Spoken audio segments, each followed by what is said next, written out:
नमस्कार, जय हिंद। आप सभी लोगों का बहुत बहुत स्वागत है। हम लोग टैलेंटेक्स 20 अक्टूबर 2024 को जो पेपर हुआ है उसका कंप्लीट सॉल्यूशन करने वाले हैं। जो भी पांचों सब्जेक्ट के 80 सवाल पूछे गए हैं सबका, ठीक है। तो इसमें हम लोग कंप्लीट चीजें बताने वाले हैं, तो आप सभी लोग सेशन को ध्यानपूर्वक देखिएगा। और जिन बच्चों ने इस साल पेपर दिया है वो अपने आप को वेरीफाई भी कर सकते हैं। जो बच्चे इन फ्यूचर इस वीडियो को देख रहे हैं तो आप इस चीज को ध्यान समझ लीजिए कि हम लोग अपने चैनल पर आपको बहुत सारे कॉम्पिटेटिव एग्जाम्स की भी प्रिपरेशन करवाते हैं, साथ ही साथ बोर्ड्स की भी करवाते हैं। तो आप एक बार हमारा रैंकर्स फाउंडेशन का एप्लीकेशन जरूर चेकआउट कर लीजिएगा। अगर आप किसी एग्जाम की प्रिपरेशन कर रहे होंगे तो वहां पर हम लोग समय समय पर बहुत रीजनेबल प्राइस पर हम कोर्सेज लेकर आते हैं, तो उसको आप चेकआउट कर सकते हैं। साथ ही साथ इस क्लास की पीडीएफ अगर आपको डाउनलोड करनी होगी तो ये हम लोग टेलीग्राम चैनल पर प्रोवाइड कर दिए हैं @रैंकर्स फाउंडेशन। तो आप टेलीग्राम को जरूर एक बार चेक कर लीजिएगा। और अगर कोई क्वेरी होती है रिगार्डिंग कोई कोर्सेज अगर आप परचेज करने चाहते हैं तो आगे आपको इसी पीडीएफ में मेरा नंबर मिल जाएगा 8176059435। इस पर आप कॉल मैसेज करके रिगार्डिंग कोर्सेज जानकारी ले सकते हैं, ठीक है। चलिए, तो हम लोग बस सॉल्यूशन करने वाले हैं, तो ध्यानपूर्वक आप सॉल्यूशन देखिएगा। और कोई गड़बड़ी होगी तो आप कमेंट सेक्शन में जरूर बता दीजिएगा। कमेंट सेक्शन आपके लिए खुला हुआ है। सवाल है कि let b is equal to 999 times then the number of nines in b square minus 1।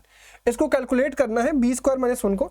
यानी हम यहाँ लिखेंगे 1 2 3 4 5 6 7 8 9 इसका होल स्क्वायर माइनस 1। इसको हमें कैलकुलेट करना है, तो बस a square minus b square लगा देंगे।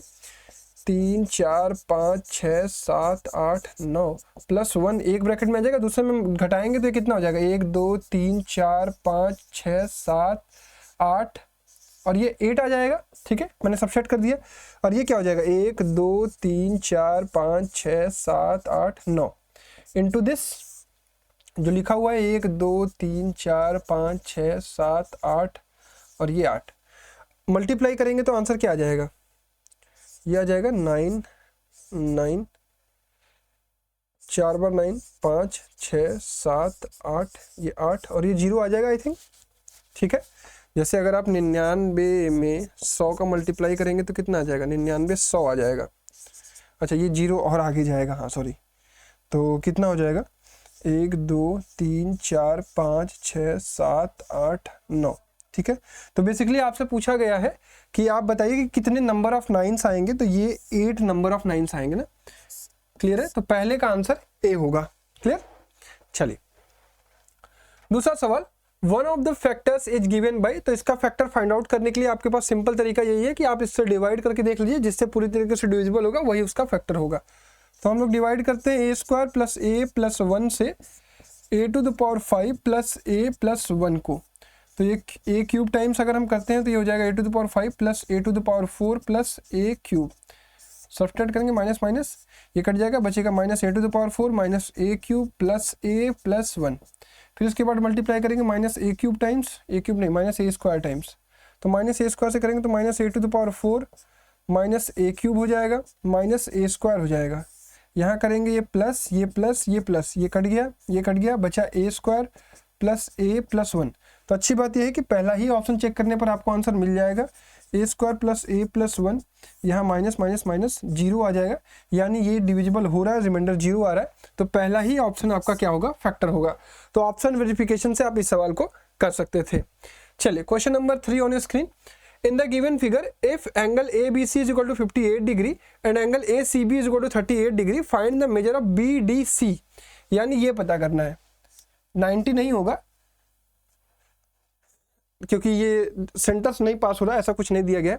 तो देखो इस ट्रायंगल में देखेंगे ABC में ये दोनों एंगल दिए गए, तो ये निकल सकता है 8 8 16 5 3 8 1 9 96 180 में से सब्ट्रैक्ट कर देते हैं तो ये आ जाएगा 84। और सेम सेगमेंट में बनने वाले एंगल बराबर होते हैं तो ये भी क्या हो जाएगा 84। तो ये आपका इजी क्वेश्चन था, ये भी लिख देता हूं कौन सा कैसा क्वेश्चन है। ये आपका मॉडरेट क्वेश्चन है ना, कभी कभी आपसे कैलकुलेशन में एरर हो सकता है। ये भी आपका मॉडरेट है, ये मैं कह सकता हूं कि इजी है, ठीक है। चलिए, क्वेश्चन नंबर 4।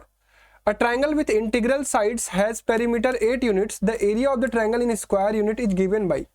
देखिए, आपको एक ट्रायंगल के 3 साइड दिए गए हैं जिसका पेरीमीटर आपको 8 यूनिट दिया गया। बस एक बात कह रहा है कि इसके जो साइड लेंथ है वो इंटीग्रल है।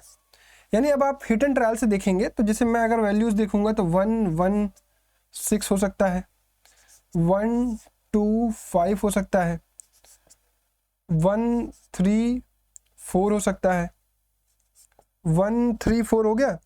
अब उसके बाद नहीं हो सकता है 2 3 3 2 5 5 से ना 2 3 3 हो सकता है, और 2 2 4 हो सकता है, और 2 1 5 तो होगा नहीं, ठीक है। फिर 3 4 1 वो तो हो ही गया, 6 हो ही गया। आई थिंक यही पॉसिबल है। अब इसमें किससे ट्रायंगल बनना पॉसिबल है, इसके लिए आपको ये बातें पता होनी चाहिए कि sum of any two sides is always greater than third side. But यहाँ पर देखो sum of any two sides is not greater than third side, यहाँ पर भी नहीं है, यहाँ पर भी नहीं है, यहाँ पर है 3 3 6 is greater than 3 2 5 is greater than, ये इसमें है 2 2 4 इज नॉट ग्रेटर देन, तो केवल साइड ये वाली पॉसिबल है। अब ये कॉन्सेप्ट आपको पता होना चाहिए कि sum of any two sides is always greater than third side, और difference of any two side is always less than third side, ये होता है। तो ये वाले साइड्स पॉसिबल है 2 3 3। तो इसको लेकर आपको इसका क्या निकालना है, एरिया निकालना है। तो एरिया इज इक्वल टू क्या हो जाएगा, एस निकाल लेंगे तो 3 3 6 2 8 4 आ जाएगा, स्क्वायर रूट के अंदर क्या हो जाएगा 4 इंटू 2 इंटू 1 इंटू 1, यानी ये आ जाएगा स्क्वायर रूट के अंदर 8। इसका आंसर क्या आएगा 2√2, ठीक है। तो 2√2 इसका आंसर होने जा रहा है ऑप्शन नंबर बी। तो इसे भी मैं कहूंगा कि मॉडरेट का क्वेश्चन है। चलिए question number 5, the median of 21 observation is 18 and if two observation 15 and 24 are included to these observation then the median of new series will be। देखो किसी ऑब्जर्वेशन में 21 लोग हैं, अब देखो ऑड नंबर n की वैल्यू ऑड है ये, ठीक है। तो ऑड है तो मिडिल मोस्ट वाला डेटा होगा, यानी ये 18 है। इसके इधर अगर हमने 15 इंक्लूड कर दिया और इधर हमने 24 इंक्लूड कर दिया, एक इधर बढ़ाया और एक इधर बढ़ाया, तो इससे कोई इंपैक्ट नहीं पड़ेगा, मीडियन सेम टू सेम रहेगा। तो 18 will be the correct answer. ये बस लॉजिकल, आपको लॉजिकली क्लियर होना चाहिए। Question number 6, a triangle with side 7 centimetre 24 centimetre 25 centimetre is rotated along 7 centimetre and the along 24 centimetre, then the ratio of the volume of two solid is so formed. बहुत बढ़िया सवाल है। ये triangle है, ये 7 है, ये 24 है। अब देखिए एक बार क्या कर रहा है, इसके अलोंग रोटेट करा रहा है, यानी इस बार रोटेशन ऐसे हो रहा है। तो जब इसके अलोंग रोटेशन होगा तो ये ऐसा हो जाएगा स्ट्रक्चर, तो यानी एक फिगर आपको कुछ ऐसा मिलेगा, ये ऐसे कोण मिलेगा, ठीक है, ये कोण मिलेगा। ये आपका 7 था, ये आपका 24 था, ये भी 24 होगा क्योंकि इस बार रोटेशन ऐसे हो रहा है। और एक बार क्या कह रहा है कि 24 सेंटीमीटर के अलोंग रोटेट, यानी इस बार ऐसे ऐसे रोटेट करा रहे हैं। जब इस बार ऐसे ऐसे रोटेट करा रहे हैं तो आपका जो क्यूब कोण होगा ऐसे आपको दिखेगा, ये 7 रहेगा, ये 7 और ये 24, ठीक है, ऐसे रोटेट हो रहा है। तो अब दोनों ही कोण के वॉल्यूम का रेशियो आपको बताना है। पहले 7 के अलोंग रोटेट हो रहा है तो ऐसा हो जाएगा, तो ये हो जाएगा 1/3 पाई आर स्क्वायर, इसमें आर कितना है 24, तो 24 इंटू 24, इसमें हाइट कितनी है 7, डिवाइडेड बाई इसमें देखिए 1/3 पाई आर स्क्वायर यानी 7 का स्क्वायर इंटू हाइट 24। तो 24 से 7 कट गया, 7 से 24 कट गया, पाई से पाई कट गया, 1/3 से 1/3, यानी आंसर क्या आना चाहिए 24/7। तो B will be the correct answer. Clear है। तो इस सवाल को भी मैं मॉडरेट में कंसीडर करूंगा क्योंकि कई सारे बच्चों को ये फिगर ही मतलब स्ट्राइक नहीं कर पाता है, समझ में नहीं आ पाता है। चलिए question number 7, find the value of x in the given figure. तो ये तो इजी सवाल मुझे दिख रहा है। देखो ये 96 है, तो ये दोनों कितने हो जाएंगे 96 × 100 84, 84 का ये हाफ हो गया 42, ये हो गया 42, ये 42, तो इन दोनों का सम भी कितना होगा 42, और इन दोनों का, ये दोनों क्या है सेम है, बराबर है। तो x प्लस x बराबर 42, तो 2x बराबर 42 हो जाएगा। देखो ये x है तो ये भी x होगा ना, और ये एक्सटर्नल एंगल, तो दोनों का सम 42, तो x इज इक्वल टू 21। जिस बच्चे ने अटेम्प्ट किया था उसने भी 21 ही लगाया था, तो सही था। तो इसे मैं कहूंगा कि इजी क्वेश्चन है ये। Question number 8, let a b c positive real numbers such that a b c is not equal to 1, ab square is equal to bc to the power 4 is equal to ca to the power x is equal to abc, then the value of x is। अभी तक मुझे strike नहीं किया है, तो एक बार इसको अभी अटेम्प्ट करेंगे, बाद में अभी इसको छोड़ देंगे। क्वेश्चन नंबर 9 देखते हैं। If the point -x, y lies in the third quadrant then the possible value of x and y can be. एक चीज ध्यान रखना है कि इसकी ये वैल्यू जब थर्ड क्वाड्रेंट में होगी तो फाइनल x और y को पुट करने के बाद जो थर्ड क्वाड्रेंट में वैल्यू होती है वो दोनों ही निगेटिव होती है। दोनों ही नेगेटिव रखने के लिए x को आपको पॉजिटिव रखना पड़ेगा और y को आपको नेगेटिव रखना पड़ेगा। समझ रहे हो मेरी बात? तो x पॉजिटिव और y नेगेटिव किस वाले ऑप्शन में है? ऑप्शन नंबर सी में। तो C will be the correct answer. ये इजी क्वेश्चन है, क्लास 9 के कोऑर्डिनेट ज्योमेट्री पर बेस्ड दिया गया है। क्वेश्चन नंबर 10, ये बहुत अच्छा क्वेश्चन पॉलिनोमियल का पूछा गया है। ये क्वेश्चन, ये टॉपिक जेईई मेंस में पढ़ाया जाता है क्लास 11 12th में, बट ये 9 10 में भी मैं जब बच्चे फाउंडेशन कोर्स मेरे साथ करते हैं तो उन्हें समझा देता हूँ मैं। X square minus 10x plus 1 is equal to 0 दिया गया है, तो आपको a टू द पावर 9 की जगह हाँ an plus a to the power 7 upon a to the power 8 निकालना है, जो कि an की वैल्यू ये दी गई है। तो इसको पुट करते हैं तो ये हो जाएगा alpha to the power 9 minus beta to the power 9 plus alpha to the power 7 minus beta to the power 7 divided by alpha to the power 8 minus beta to the power 8। Alpha to the power 7 common लेंगे तो यहाँ बचेगा alpha square, इन दोनों को साथ में लेने पर प्लस 1, और minus beta to the power 7 common लेंगे तो यहाँ से बचेगा beta to the power 2 plus 1 upon है आपके पास alpha to the power 8 minus beta to the power 8। अब ध्यान से देखिए कि अल्फा और बीटा इसके क्या है, रूट्स हैं, यानी अल्फा और बीटा इसको सेटिस्फाई करेगा। यानी आपको पता है कि alpha square minus 10 alpha plus 1 is equal to 0, तो alpha square plus 1 is equal to क्या हो जाएगा 10 alpha. Similarly beta square plus 1 is equal to क्या हो जाएगा 10 बीटा। क्लियर? तो यहाँ पर हम पुट कर सकते हैं अल्फा स्क्वायर प्लस 1 की जगह हम लिखेंगे 10 alpha minus beta to the power 7 into 10 beta upon alpha to the power 8 minus beta to the power 8, 10 alpha to the power 8 minus 10 beta to the power 8, alpha to the power 8 minus beta to the power 8। तो final we have answer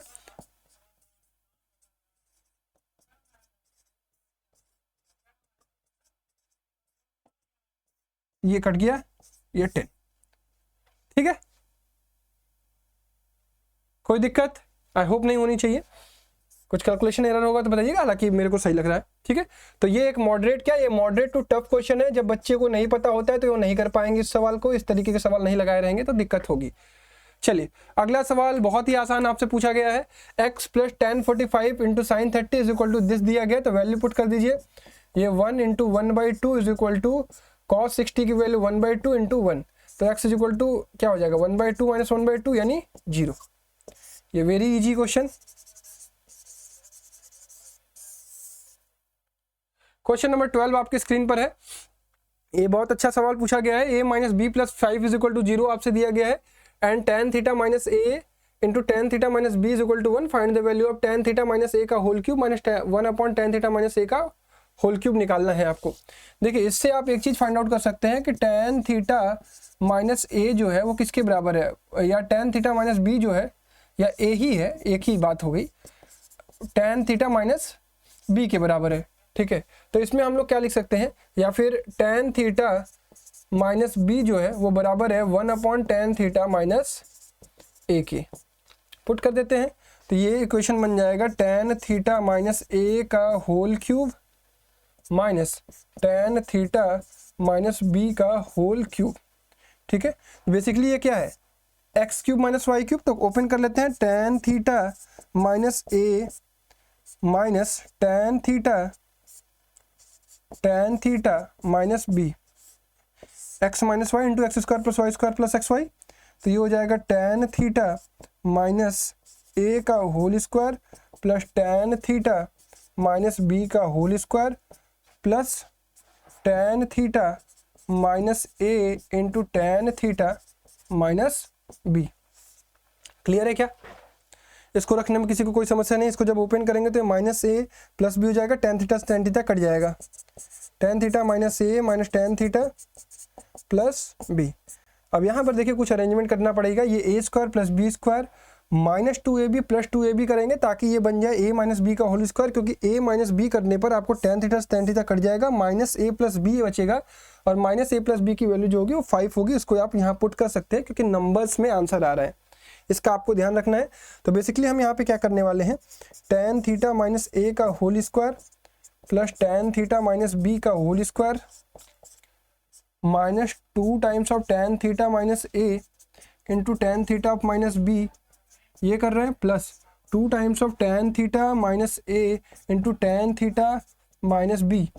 अब देखिए ये plus 2 किया और अपने से एक already available था तो इसको 3 कर दिया। ठीक है, देखिए 3 में से 2 घटाएंगे फिर 1 ही बचेगा आपके पास। अब इसको हम लोग क्या लिख सकते हैं, tan theta minus A minus of tan theta plus B. भी सीधा मैं लिख देता हूँ जैसे आपने यहाँ पर लिखा है, ए माइनस बी को आपने ये लिख सकते हैं का होल स्क्वायर माइनस, और यहाँ पर आपके पास फाइनली क्या बचेगा, tan 3 times of tan theta minus A into tan theta minus B. अब सारी वैल्यूज को पुट कर देते हैं, यहाँ पर आपके पास बचा माइनस ए प्लस बी। ठीक है, माइनस ए प्लस बी जो होगा वो बराबर होगा 5 के, इसको साइड भेजेंगे तो ये हो जाएगा 5 इंटू ये कट गया आपका 5 का स्क्वायर प्लस 3, इसकी वैल्यू आपको दी गई है 1, तो ये हो गया आपके पास 5 इंटू 28 यानी 140 इज द करेक्ट आंसर। बढ़िया सवाल दिया गया था ये। ठीक है, तो इसको मैं मॉडरेट टू टफ में डालूंगा। एक अच्छा सवाल है, काफी अच्छा सवाल है ये। ठीक है, 13 अक्टूबर की अपेक्षा 20 अक्टूबर का पेपर मॉडरेट की तरफ ज्यादा दिखाई दिया मुझे। अगला सवाल है question number 13, a right triangle which perpendicular sides are 30 centimetre and 40 centimetre is made to revolve about its hypotenuse, find the volume of the double cone so formed. ये डबल कोन का कॉन्सेप्ट ये है कि अगर आप एक right angle triangle को hypotenuse के लॉन्ग जब रिवॉल्व कराते हैं तो आपको डबल कोन मिलता है कुछ ऐसे, यानी फाइनली आपको कुछ ऐसे डबल कोन दिखाई देगा, ये ऐसे। ठीक है, एक कोन ये है, एक कोन ये है। जैसे देखिए ये आपका मान लीजिए 40 है, ये आपका 30 है, ये आप निकालेंगे तो टोटल कितना हो जाएगा, 50 हो जाएगा, 50 हो जाएगा। और इसको यहाँ से काटेंगे तो ये आपका 25 हो जाएगा, और ये भी कितना हो जाएगा 25। ये हाइट आपको निकालनी है, तो ये हाइट निकालने के लिए मैं आपको तरीका बताता हूँ। ये राइट एंगल ट्रायंगल है, ये 30 है, ये 40 है, तो ये 50 होगा। ये आपको हाइट निकालनी है परपेंडिकुलर, तो एरिया से आप निकाल पाएंगे। सपोज इसको हमने h लिख दिया, तो अगर 30 और 40 आपको दिया गया तो इसका एरिया निकालेंगे तो कितना हो जाएगा, हाफ बेस इंटू हाइट, और इस बेस और इस हाइट को लेकर चलेंगे तो ये हो जाएगा हाफ बेस इंटू हाइट। तो हाफ से हाफ कट गया, 0 से 0 कट गया, तो 120 divided by 5 is equal to h हो जाएगा। यानी यहाँ से यहाँ तक की लेंथ कितनी हो जाएगी, 120/5। ये भी कितनी हो जाएगी, 120/5। अब इसका वॉल्यूम निकालना है। अच्छा, जो मैं आपसे कह रहा था, एक कोन ऊपर है, ये एक कोन है, और एक कोन ये नीचे है। ठीक, ऐसे दो कोन बनेंगे। फिगर को थोड़ा इमेजिन करना थोड़ा सा आपके लिए क्वाइट टफ होगा, बट आप थोड़ा सा ध्यान समझेंगे तो जब आप रिवॉल्व कराएंगे हाइपोटेनस के अकॉर्डिंगली अराउंड, तो ये दो कोन आपको फॉर्म होते हुए दिखाई देंगे, इसीलिए इसे डबल कोन कहते हैं। अब इस एक का वॉल्यूम निकाल लेंगे तो दोनों का निकाल सकते हैं, इंटू 2 करके 1/3 पाई के फॉर्म में आंसर चाहिए। आर कितना हो जाएगा, ये आर हो जाएगा 120/5, तो 120/5 इंटू 120/5 इंटू एच, हाइट कितना हो गया 25। काट लीजिए, 5 × 5 = 25 कट गया, 3 से काटेंगे 40 हो जाएगा, 12 × 4 = 48, दूना 9600 पाई हो जाएगा। ठीक है, तो 9600 पाई सेंटीमीटर क्यूब इसका करेक्ट आंसर है। ये डबल कोन फॉर्म करने आना चाहिए, और ये रेडियस निकालने के लिए ये हाइट निकालने आना चाहिए। ठीक है, मैं सॉल्यूशन बता रहा हूँ डायरेक्टली, इसीलिए आपको बहुत वैसे नहीं पढ़ा रहा हूँ।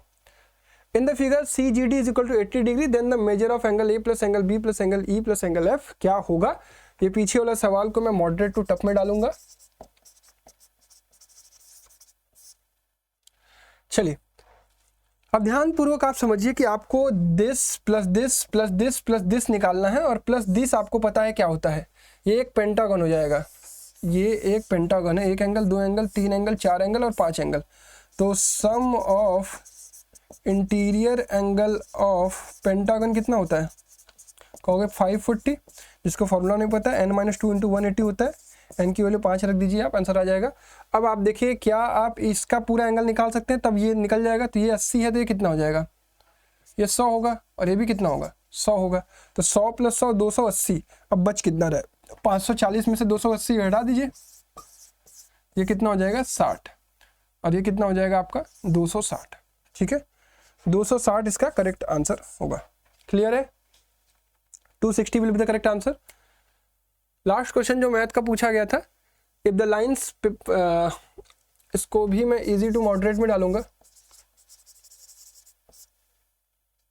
In the lines 5x - 2y = 2 and kx + 4y = 5 are parallel, then the value of k is. तो ये हो जाएगा आपका 5/k is equal to -2/4 is not equal to 2/5। इसको सॉल्व कर लें k की वैल्यू निकालने के लिए। 20/-2 इज इक्वल टू k, तो k की वैल्यू कितना आ जाएगा -10। तो b will be the correct answer. It is very easy. Linear equation in 2 variable का सवाल दिया गया है, ठीक है। तो अब अगर हम कंपैरिजन करें, अभी हमें एक सवाल स्ट्राइक नहीं किया है, तो वेरी इजी, इजी 2 इजी हो गया, 3 इजी हो गया, 4 इजी हो गया ये वाला, 5 इजी, 6 इजी, 7 इजी, 7 इजी सवाल पूछे गए हैं और 8 मॉडरेट टू टफ सवाल पूछे गए हैं। तो एनालिसिस यही है कि जो 20 अक्टूबर का पेपर पूछा गया था वो मॉडरेट डाला जाएगा। मैथ में अभी तक का जो एनालिसिस मेरा एक सवाल छूटा है उसको हम लोग मैथ वाले क्लास में मैथ वाले सॉल्यूशन में मैं बता दूंगा आपको। मैथ का जो है 7 सवाल इजी पूछा गया है, इजी टू मॉड में डालूंगा, और 8 सवाल मॉडरेट टू टफ में डालूंगा, ठीक है। तो ओवरऑल मैथ जो रहा वो आपका मॉडरेट रहा, ठीक है। तो अभी तक हम लोगों ने 14 सवाल किए, एक सवाल आपका रिमेनिंग है, उसको मैं आपको मैथ जब लास्ट में बताऊंगा तो वहां पर अगर लग जाएगा मुझसे, मैं ट्राई कर रहा हूँ, लग जाएगा तो वो बता दूंगा, अदरवाइज आप उसको कमेंट बॉक्स में बताइएगा। इसके बाद साइंस का कुणाल सर आपको बता रहे हैं, फिजिक्स केमिस्ट्री का अनन्या मैम आपको बायो का बता रही है, फिर उसके बाद मैं मैथ का सोल्यूशन कराऊंगा। नमस्कार, जय हिंद। आप सभी लोगों का बहुत बहुत स्वागत है रैंकर्स के इस प्यारे से प्लेटफॉर्म पे। और आज हम लोग डिस्कस करने वाले हैं भैया टैलेंटेक्स का सॉल्यूशन, जो कि 20 अक्टूबर को कंडक्ट कराया गया था। देखो, आई होप आप सभी लोगों का पेपर बहुत अच्छा हुआ होगा, बहुत अच्छे तरीके से आप लोगों ने एग्जाम को दिया होगा, क्वेश्चंस भी अच्छे से अटेम्प्ट किया होगा, अपने माइंडसेट को थोड़ा अच्छे से क्लियर किया होगा। अब देखो, जो भी चीज़ें हुई हैं उसको एज अ पॉजिटिव नोट पे हमें लेना है कि हमारा एग्जाम अच्छा हुआ है या बुरा हुआ है, उसको एक लर्निंग की तरह आपको लेना है और एक पॉजिटिव नोट के साथ आगे की जो भी तैयारी आपकी जेईई की जर्नी है या नीट की जर्नी है उसको बहुत अच्छे तरीके से हमें करना है। अभी फिलहाल मैं आपको सॉल्व करा रहा हूँ फिजिक्स एंड केमिस्ट्री का, सिमिलरली बायो के लिए भी आपके सॉल्यूशंस कराए जाएंगे। मैथ और मैथ के लिए इट मींस कंप्लीट सॉल्यूशन आपको इस चैनल पर मिल रहा है, तो मेक श्योर सब्सक्राइब जरूर करके रखना चैनल और अपने दोस्तों तक शेयर भी कर देना जिन्होंने भी एग्जाम दिया था। देखो, अगर आपका एग्जाम 20 अक्टूबर को हुआ था या उससे पहले भी हुआ था, देन आपके लिए फिर भी ये एनालिसिस इंपॉर्टेंट है। एक क्वेश्चंस का लेवल भी मैं आपको बताता हुआ चलूंगा और आपका काम ये होगा कि हर क्वेश्चन से पहले अपने आप को जब भी मैं सॉल्यूशन कराऊंगा खुद अटेम्प्ट करिए, उसके बाद मार्क करते हुए चलिएगा +4 -1, और एट द एंड जब हमारे सारे सॉल्यूशंस हो जाएं तो आप अपना स्कोर जरूर कमेंट बॉक्स में बताइएगा, ताकि हमें पता चले कि आपका रिजल्ट कैसा है, आपकी प्रिपरेशन कैसी थी। चलिए हम लोग स्टार्ट करते हैं फिजिक्स सेक्शन से, और पहला क्वेश्चन आपकी स्क्रीन पर ये रहा। थोड़ा सा आपको क्वेश्चन क्लियर दिख रहा होगा या नहीं दिख रहा तो मैं पढ़ के आपको बता दे रहा हूं। The given graph represent a sound wave moving through air. The wave is moving along a direction as indicated by the arrow. जो एरो है इसके बताया जा रहा है कि एयर इधर जा रही है। The pressure of the air at the point A की बात की जा रही है। देखो, जब भी हमें पता है कि एक ग्राफ बनाया जाता है और एयर प्रेशर की बात की जा रही है पॉजिटिव, इट मींस यहाँ पर सर कॉम्प्रेशन बन रहा होगा। कॉम्प्रेशन का मतलब क्या सर? High pressure. और जो नीचे बनता है सर ये रेयर फ्रैक्शन, जिसको हम क्या कहते हैं सर? लो प्रेशर वाला रीजन कहते हैं। अगर हम यहाँ पर देखें सर, ये जीरो डिस्टर्बेंस लाइन होती है, मतलब यहाँ पर पार्टिकल नो डिस्टर्ब है, मतलब नेचुरल स्टेट में होगा, जैसे अगर हवा एकदम नेचुरली छोड़ दिया जाए। फिर उसके बाद क्या होगा? हवा बहुत क्लोजर आ रही होगी, मतलब मैक्सिमम जो कंप्रेशन होगा, मैक्सिमम प्रेशर जो होगा ये यहाँ होगा, मतलब प्रेशर धीरे धीरे यहाँ बढ़ रहा होगा, फिर यहाँ तक घटेगा सर, फिर यहाँ से यहाँ तक रेयर फ्रैक्शन बन रहा होगा, मतलब और पार्टिकल दूर जा रहा होगा। पहले बहुत पास आया, फिर नेचुरल स्टेट में यहाँ आया, फिर नीचे और रेयर फ्रैक्शन बन रहा होगा। लेकिन अगर सिमिलरली सेम चीज को यहाँ से यहाँ तक एनालाइज करें तो सर यहाँ पर जो पार्टिकल आया होगा, एक सेकंड रुक जाइए, यहाँ पर जो पार्टिकल होगा वो मैक्सिमम प्रेशर पर होगा, वो कम होते होते सर यहाँ जीरो डिस्टर्बेंस लाइन पर आया होगा, मतलब नेचुरल स्टेट में आया होगा। फिर अब रेयर फ्रैक्शन बनने वाली बात है, मतलब यहाँ पर जो होगा वो लो प्रेशर बनने की तरफ जा रहा है। तो ए वाला जो होगा सर अबाउट टू डिक्रीज, जो प्रेशर होगा हमारा वो क्या हो रहा होगा? डिक्रीज हो रहा होगा, इंक्रीज नहीं हो रहा होगा, डिक्रीज हो रहा होगा। चलिए अगले क्वेश्चन की बात करते हैं। हम लोग ज्यादा टाइम नहीं स्पेंड करेंगे, थोड़ा थोड़ा क्वेश्चंस में टाइम स्पेंड करते हुए अच्छे तरीके से समझते हुए चलेंगे। अब इस क्वेश्चन को अगर आप ध्यान से देखेंगे और समझने की कोशिश करेंगे तो बोला गया at what angle from the surface two, ये सरफेस टू है, इससे किस एंगल पर अपने ईयर को रखें कि हमें जो रिफ्लेक्टेड साउंड हो, जो ये सोर्स है, ये क्या है? सोर्स है सर साउंड का, ये जो साउंड यहाँ से प्रोड्यूस करे हमको एग्जैक्ट सुनाई दे।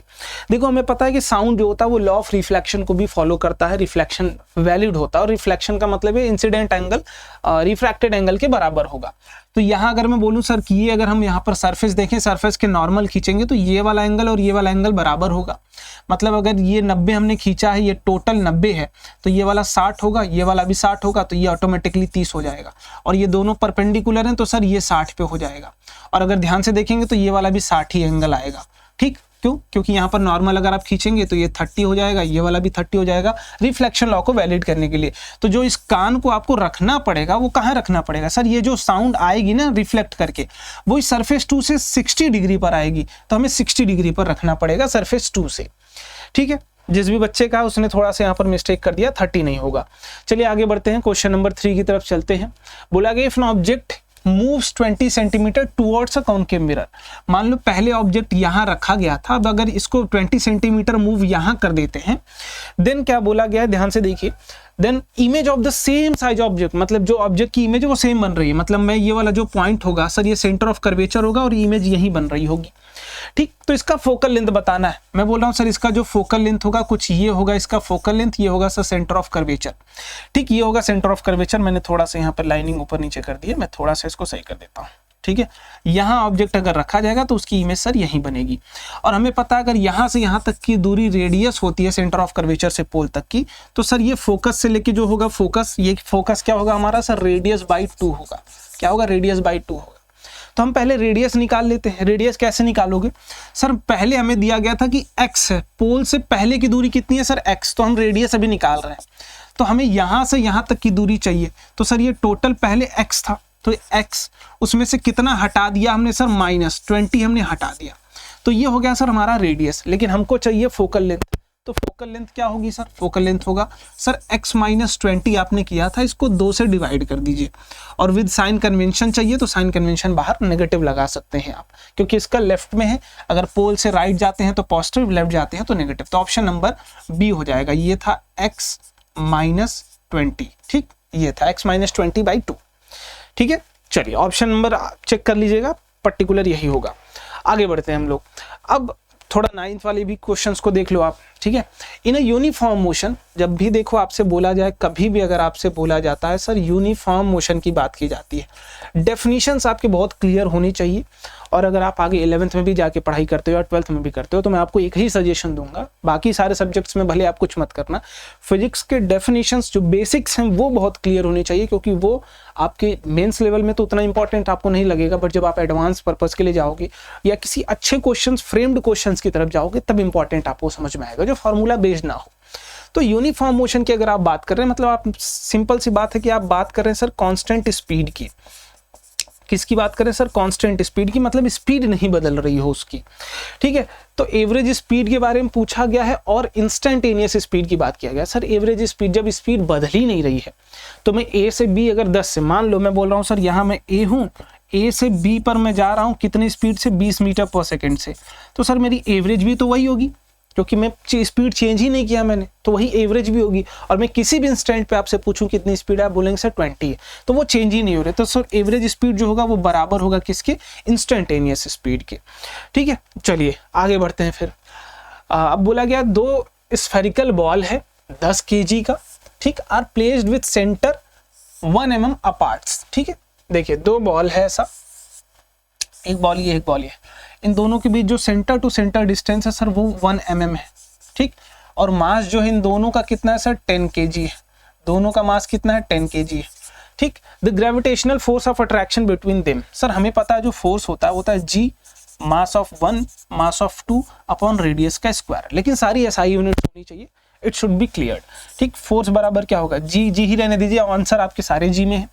तो मास कितना है सर? ये है, पहले का 10 है, दूसरे का भी सर 10 है। रेडियस कितना? 1 mm है, लेकिन अगर इसको आप मीटर में कन्वर्ट करेंगे तो सर इसको हम बोल सकते हैं 10⁻³ मीटर बोल सकते हैं। तो यहाँ 10⁻³ मीटर है, इसका होल स्क्वायर कर देंगे। ठीक, जब इसको आप सॉल्व करेंगे फर्दर तो यहाँ बोलेंगे सर g × 10⁻² तो पहले से ऊपर है, और नीचे सर इसका स्क्वायर होगा तो यह आ जाएगा 10⁻⁻6 हो जाएगा, 3 का स्क्वायर 6 आ जाएगा, 3 + 6 3। ठीक, अब ये ऊपर जाएगा प्लस हो जाएगा, तो f बराबर जो होगा वो g × 10⁻6, ये 2 ये ऐड हो जाएगा 10⁸ हो जाएगा इतना, तो g × 10⁸, ऑप्शन नंबर सी। ठीक है, चलिए एकदम परफेक्ट है, न्यूटन आप यहाँ पर लिख सकते हैं इसको। आगे बढ़ते हैं भैया।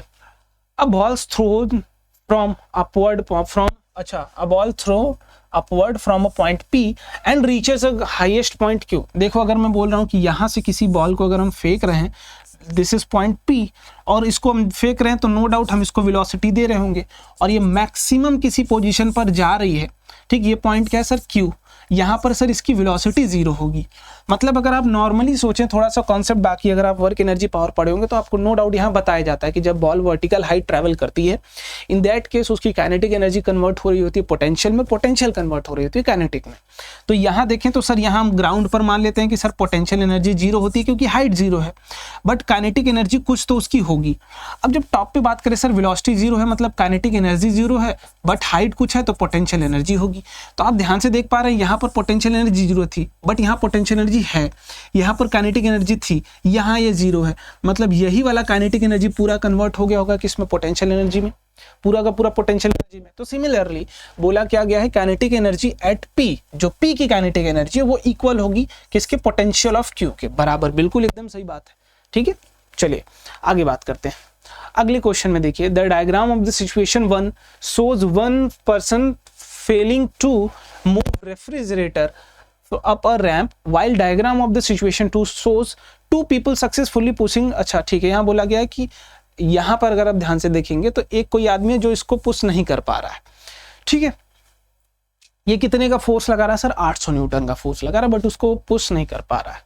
बट दूसरे केस में कर दे रहे हैं, 2 लोग मिलके कर रहे हैं, ये कितने का फोर्स लगा रहे हैं, 2000 न्यूटन का, और यहाँ से बॉडी को डिस्प्लेस कर दे रहे हैं 6 मीटर। तो सर अगर वर्क डन निकालें तो होता है फोर्स इंटू डिस्प्लेसमेंट, और जिस डायरेक्शन में फोर्स लग रहा है उसी डायरेक्शन में डिस्प्लेसमेंट भी है, तो थीटा 0 हो जाएगा। तो ये हो जाएगा सर 2000 न्यूटन का तो फोर्स लगा था, 6 इसमें डिस्प्लेसमेंट कर दी थी, तो जो वर्क आएगा सर वो कितना आएगा, 12000 आ जाएगा, 12000 जूल आ जाएगा आपका वर्क डन। तो इस केस में 12000 जूल। सर यहाँ डिस्प्लेसमेंट ही हमारा 0 है, तो इस केस का सर जो वर्क डन होगा वो भी 0 हो जाएगा। तो अगर आप देखेंगे in situation 1 no work has done, सही बात है, कोई वर्क डन नहीं हुआ है, while 12,000 of joule of work done in situation 2, option number 1 is correct, ठीक है। बाकी आपके ऑप्शन चेक ही नहीं करने पड़ेंगे। चलिए अगले क्वेश्चन की बात करते हैं। यहाँ पर बोला गया है कि आपको करंट डायग्राम बताना है।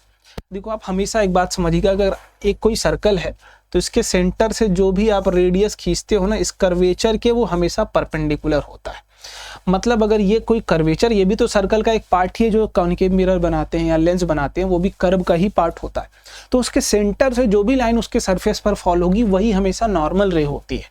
तो अगर हमें आई बराबर और खींचना हो तो हमें पता है सर ये नॉर्मल रे अगर ये है तो ये इंसिडेंट रे होगी, तो इसके बीच का ये एंगल आई होता है इंसिडेंट रे और नॉर्मल के बीच का।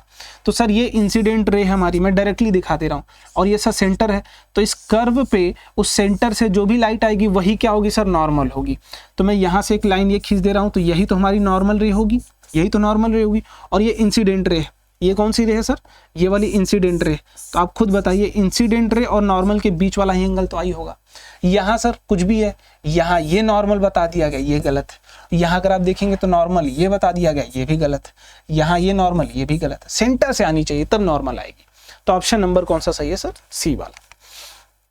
द पावर ऑफ लेंस, यहाँ बोला गया the power of lens used by a short sighted person is -2। Power जो यूज कर रहा है वो -2 डायोप्टर कर रहा है, ठीक है। Find the maximum distance of an object which he can see without spectacles. देखो बोला गया है कि उसकी जो फार पॉइंट होगा, डिफेक्टिव फार पॉइंट होगा, वो कितना होगा। आप जब ये टॉपिक पढ़ते हैं मायोपिया, हाइपरमेट्रोपिया, तो उस केस में आपको बताया जाता है कि जब अगर आपको फार साइटेडनेस है, ठीक, तो उस केस में हम अलग काम करते हैं, लेकिन जब शॉर्ट साइटेडनेस हो उस केस में जो भी आपका फार डिफेक्टेड फार पॉइंट होता है, इसी को सर हम फोकल लेंथ ऑफ लेंस बना लेते हैं। फोकल लेंथ ऑफ लेंस बना लेते हैं। क्यों ऐसा करते हैं, क्योंकि मान लो सर हमारा ये आंख है, ठीक, आंख से यहाँ हमको यहाँ तक दिख रहा है, इसके बाद का नहीं दिख रहा, ये डिफेक्टिव फार पॉइंट है सर, ठीक। तो यहाँ से यहाँ का जो है सर वो हमारा क्या है, अपने पास V है, ठीक। ठीक, जैसे हमें यहाँ तक का तो पॉइंट दिख रहा है, इसके बाद का नहीं दिख रहा है, लेकिन हम अगर कोई इनफाइनाइट पे अगर ऑब्जेक्ट रखा हो तो ये दिखना चाहिए। तो सर अगर हम u को इनफाइनाइट बनाते हैं कि कोई ऑब्जेक्ट अगर मेरा इनफाइनाइट पे रखा हो तो ये हमको दिखना चाहिए, लेकिन हमको दिख कहाँ तक का, डिफेक्टिव फार पॉइंट। तो मैं ऐसा करता हूँ कि यहाँ कोई एक लेंस लगाता हूँ। लेंस का काम ये होगा कि जो ऑब्जेक्ट यहाँ रखी है वो आँख को दिखाए कि वो यहाँ रखी है, यहाँ रखी है ऑब्जेक्ट, बस आँख को दिखाए कि ये यहाँ रखी है। तो ये तभी होगा कि जब ऑब्जेक्ट मैं यहाँ रखूं और ये लेंस उसकी इमेज यहाँ बना दे तो आँख को दिखेगा कि यही बन रही है। तो सर हम u को कहाँ रखते हैं, इनफाइनाइट पे, v को कहाँ रखते हैं सर, डिफेक्टिव फार पॉइंट पे रख देते हैं। ठीक, अब आप जैसे ही लेंस फॉर्मूला में रखेंगे तो u इनफाइनाइट होने की वजह से सर 0 हो जाएगा। देखो यहाँ पर रखता हूँ 1/v minus 1/u is equal to 1/f रखता हूँ।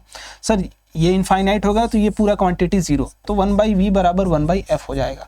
तो जो v है, v क्या बनाया हमने, डिफेक्टिव फार पॉइंट, वही तो सर फोकल लेंथ हो जाएगा। ठीक, तो यहाँ से अगर हमको निकालना हो तो हम यहाँ से इस तरीके से यूज कर सकते हैं। देखो कैसे यूज करेंगे सर, 1/f होता है ये। ठीक, तो ये सर हो जाएगा 2 dioptre, 2 1/f is equal to 2, तो f इज इक्वल टू हो जाएगा 1/2 मतलब 0.5 मीटर। बट आंसर सेंटीमीटर में है तो f बराबर कितना हो जाएगा सर, 50 सेंटीमीटर। ठीक, और यही हमारा क्या है सर, डिफेक्टिव फार पॉइंट भी होता है। ठीक है, तो 50 सेंटीमीटर ऑप्शन नंबर ए हो जाएगा। ठीक है, चलिए आगे बढ़ते हैं। बोला गया है a certain amount of force is required to produce a certain amount of acceleration in object of spherical shape। देखो कोई एक स्फेरिकल शेप का ऑब्जेक्ट है, इसमें कोई एक हम फोर्स लगा रहे हैं, मान लो अगर हम फोर्स लगा रहे हैं सर कितना, F1 लगाते हैं। ठीक, तो इसमें कितना एक्सेलेरेशन प्रोड्यूस होगा सर, इसमें एक्सेलेरेशन प्रोड्यूस हो रहा है A का। अब सवाल में थोड़ा सा चेंज कर दिया गया है, बोला गया है कि हैविंग सर्टेन रेडियस, मान लो इसका रेडियस कितना था सर, इसका रेडियस मान लेते हैं r है।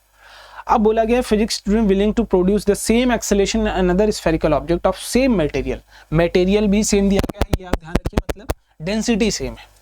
ठीक, स्फेरिकल ऑब्जेक्ट, रेडियस कितना उसका, दोगुना है, तो रेडियस दोगुना बना लो सर, यहाँ मैं बना दे रहा हूँ, इसका रेडियस कितना होगा, 2r होगा। ठीक, 2r होगा, और इसमें भी जो फोर्स लगा रहे हैं वो कितना फोर्स लगा रहे हैं सर, F2 फोर्स लगा रहे हैं, बट बशर्ते इसका भी एक्सेलेरेशन A ही प्रोड्यूस करना है। तो बस मुझे दोनों के लिए इक्वेशन लिखनी पड़ेगी। देखो मैं बोल रहा हूँ सर, यहाँ फोर्स बराबर होगा मास इंटू एक्सेलरेशन। ठीक, इनके लिए भी F1 और M1, यहाँ भी होगा सर F2 बराबर इनका मास M2 इंटू इनका एक्सेलरेशन, यही होगा। तो हमें इन दोनों का रेशियो निकालना है। तो मैं यहाँ से अगर लिखूँ सर F1/F2, बाद वाले का लिखना है बेसिकली, रेशियो ध्यान से देखना कि रेशियो हमें किसका निकालना है, पहले ये हमेशा चेक कर लेते हैं। The ratio of the force required for the second object. ठीक, मतलब हमको F2/F1 निकालना है, तो ये कितना होगा सर, M2/M1 होगा, मतलब दोनों के मासेस का रेशियो लेना पड़ेगा आपको। ठीक है, तो अब हमें लेकिन मासेस तो अलग अलग हैं और मासेस पता है नहीं, तो मास निकालने के लिए आप यूज करेंगे हमेशा sir density is equal to mass by volume होता है। चूंकि सेम मटेरियल है मतलब सेम डेंसिटी होगा, तो मास बराबर क्या होगा सर, डेंसिटी इंटू वॉल्यूम होगा। ठीक, तो अगर इनका हम देखें तो सर इनका वॉल्यूम कितना है सर, 4/3 पाई r क्यूब है, रेडियस r है, तो इनका कितना होगा सर, 4/3 पाई 2r का क्यूब होगा सर। ठीक, कोई समस्या नहीं है, तो यहाँ यूज कर लेते हैं सर, डेंसिटी इनका d ही है, दोनों का d है, इंटू 4/3 पाई इंटू 2r का होल क्यूब कर लीजिए, अपॉन सर डेंसिटी इंटू 4/3 पाई r क्यूब हो जाएगा, ऊपर वाले का डेंसिटी। ठीक, आप देखिए d कट गया, 4/3 पाई 4/3 पाई कट गया, जो बचा वो क्या बचा सर, 2r का क्यूब क्या होगा, 8r क्यूब, और नीचे तो r क्यूब था ही, r कट गया, तो सर जो F2/F1, F2 जो F1 आएगा वो कितना आएगा सर, 8:1 आ जाएगा, आपका आंसर ऑप्शन नंबर ए। ठीक है, तो ये आपको एक एक करके चीजें समझनी पड़ेंगी, क्या पूछा गया है और कैसे आपको मूव करना है आगे। अगला देखिए, विच of the following graph for the moving object is not possible. आप डी पर डायरेक्ट में जा सकता हूं क्योंकि speed can't be negative, speed कभी नेगेटिव नहीं हो सकती। ठीक, चलिए अब बोला गया the planet has mass 2/3 of the mass of earth. मान लो किसी प्लैनेट की बात की जा रही है, इसका मास कितना है sir, 2/3 of mass of earth है। ठीक, दूसरी बात जो बोली कि सर रेडियस ऑफ प्लैनेट जो है वो 4/3 ऑफ रेडियस ऑफ अर्थ है। तो बोला गया जो एक्सेलरेशन ड्यू टू ग्रेविटी होगा वो कितना होगा।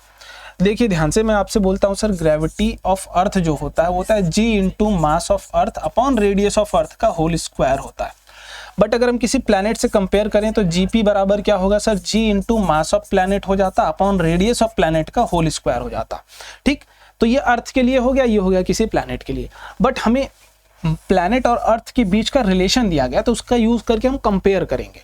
तो यूजिंग दैट डेटा हम यहाँ लिखते हैं सर, जीपी जो होगा वो जी मास ऑफ प्लैनेट कितना है sir, 2/3 times of mass of earth है। ठीक, ये लिख सकता हूँ मैं उसकी जगह। रेडियस ऑफ प्लैनेट कितना है सर, 4/3 रेडियस ऑफ अर्थ है, इसका होल स्क्वायर कर लीजिए। ठीक, तो जो जीपी आएगा वो कितना आएगा, 2/3 को बाहर कर लो, 2/3 जी इंटू मास ऑफ अर्थ ऐसे रहने दो सर। ये 4 का स्क्वायर कितना हो जाएगा, 16 हो जाएगा, 3 का स्क्वायर सर 9 हो जाएगा, इंटू रेडियस ऑफ अर्थ का स्क्वायर। सर ये तो कैपिटल, ये तो हमारा अर्थ की ग्रेविटी बन गई। 2 से इसको काटेंगे 8 बचेगा, 3 से इसको काटेंगे सर 3 बचेगा। तो यहाँ अगर आप देखेंगे तो जीपी जो आएगा सर वो 3/8 टाइम्स ऑफ ग्रेविटी आएगा, 3/8 ऑप्शन नंबर बी।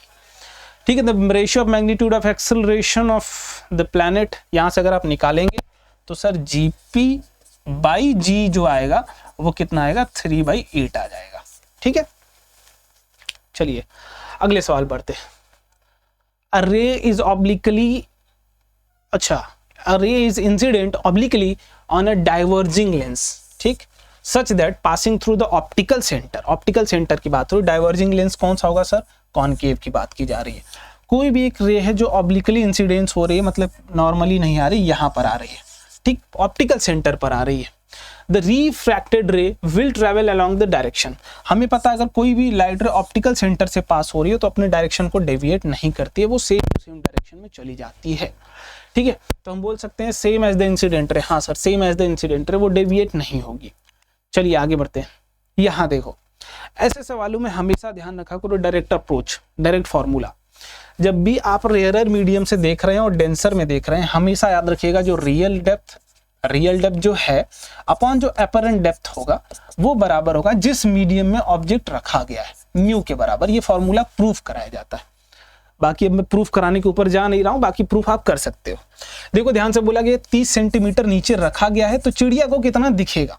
देखिए तो मैं बोल रहा हूँ सर 30 सेंटीमीटर नीचे रखा गया, रियल डेप्थ है उसका, अपरेंट डेप्थ हम मान लेते हैं x, बराबर कितना है सर, रिफ्रैक्टिव इंडेक्स 4/3 है। ठीक, इसको अगर हम सॉल्व करें तो जो x की वैल्यू आएगी वो कितनी आएगी, x की वैल्यू आएगी सर 30 × 3/4। इसको अगर आप काटेंगे तो यह आ जाएगा सर 7.5। ठीक, और इसको मल्टीप्लाई करेंगे तो 5 और कितना आ जाएगा, 22.5 सेंटीमीटर आ जाएगा। आप यही ऑप्शन करके बी लगा के चले जाएंगे। बट ध्यान से समझिए, क्वेश्चन को ध्यान से पढ़िए। Then what would be the apparent position of the fish, apparent position of the fish with respect to eagle as observed by the eagle. Eagle को कितना दिखेगा सर, यहां से यहां तक ये ऊपर उठेगा, बट ईगल से तो यहां से डिस्टेंस लेना पड़ेगा ना, तो यहां से यहां तक तो 15 है, उसके नीचे कितना आया सर आपका, उसके नीचे 22.5 आया, तो इसमें सर प्लस कर लीजिए आप 15। ठीक, इसमें 15 प्लस कर लीजिए तो ये 5 आ जाएगा, ये आ जाएगा 7, ये आ जाएगा 37.5, ऑप्शन नंबर सी। ठीक है, चलिए अब यहां देख लो, एक बहुत ही घटिया सवाल बोल सकते हैं इसको। ठीक है, एक बहुत घटिया सवाल मैं इसको बोल सकता हूं, मैं इसको थोड़ा सा सही कर देता हूं। ठीक है,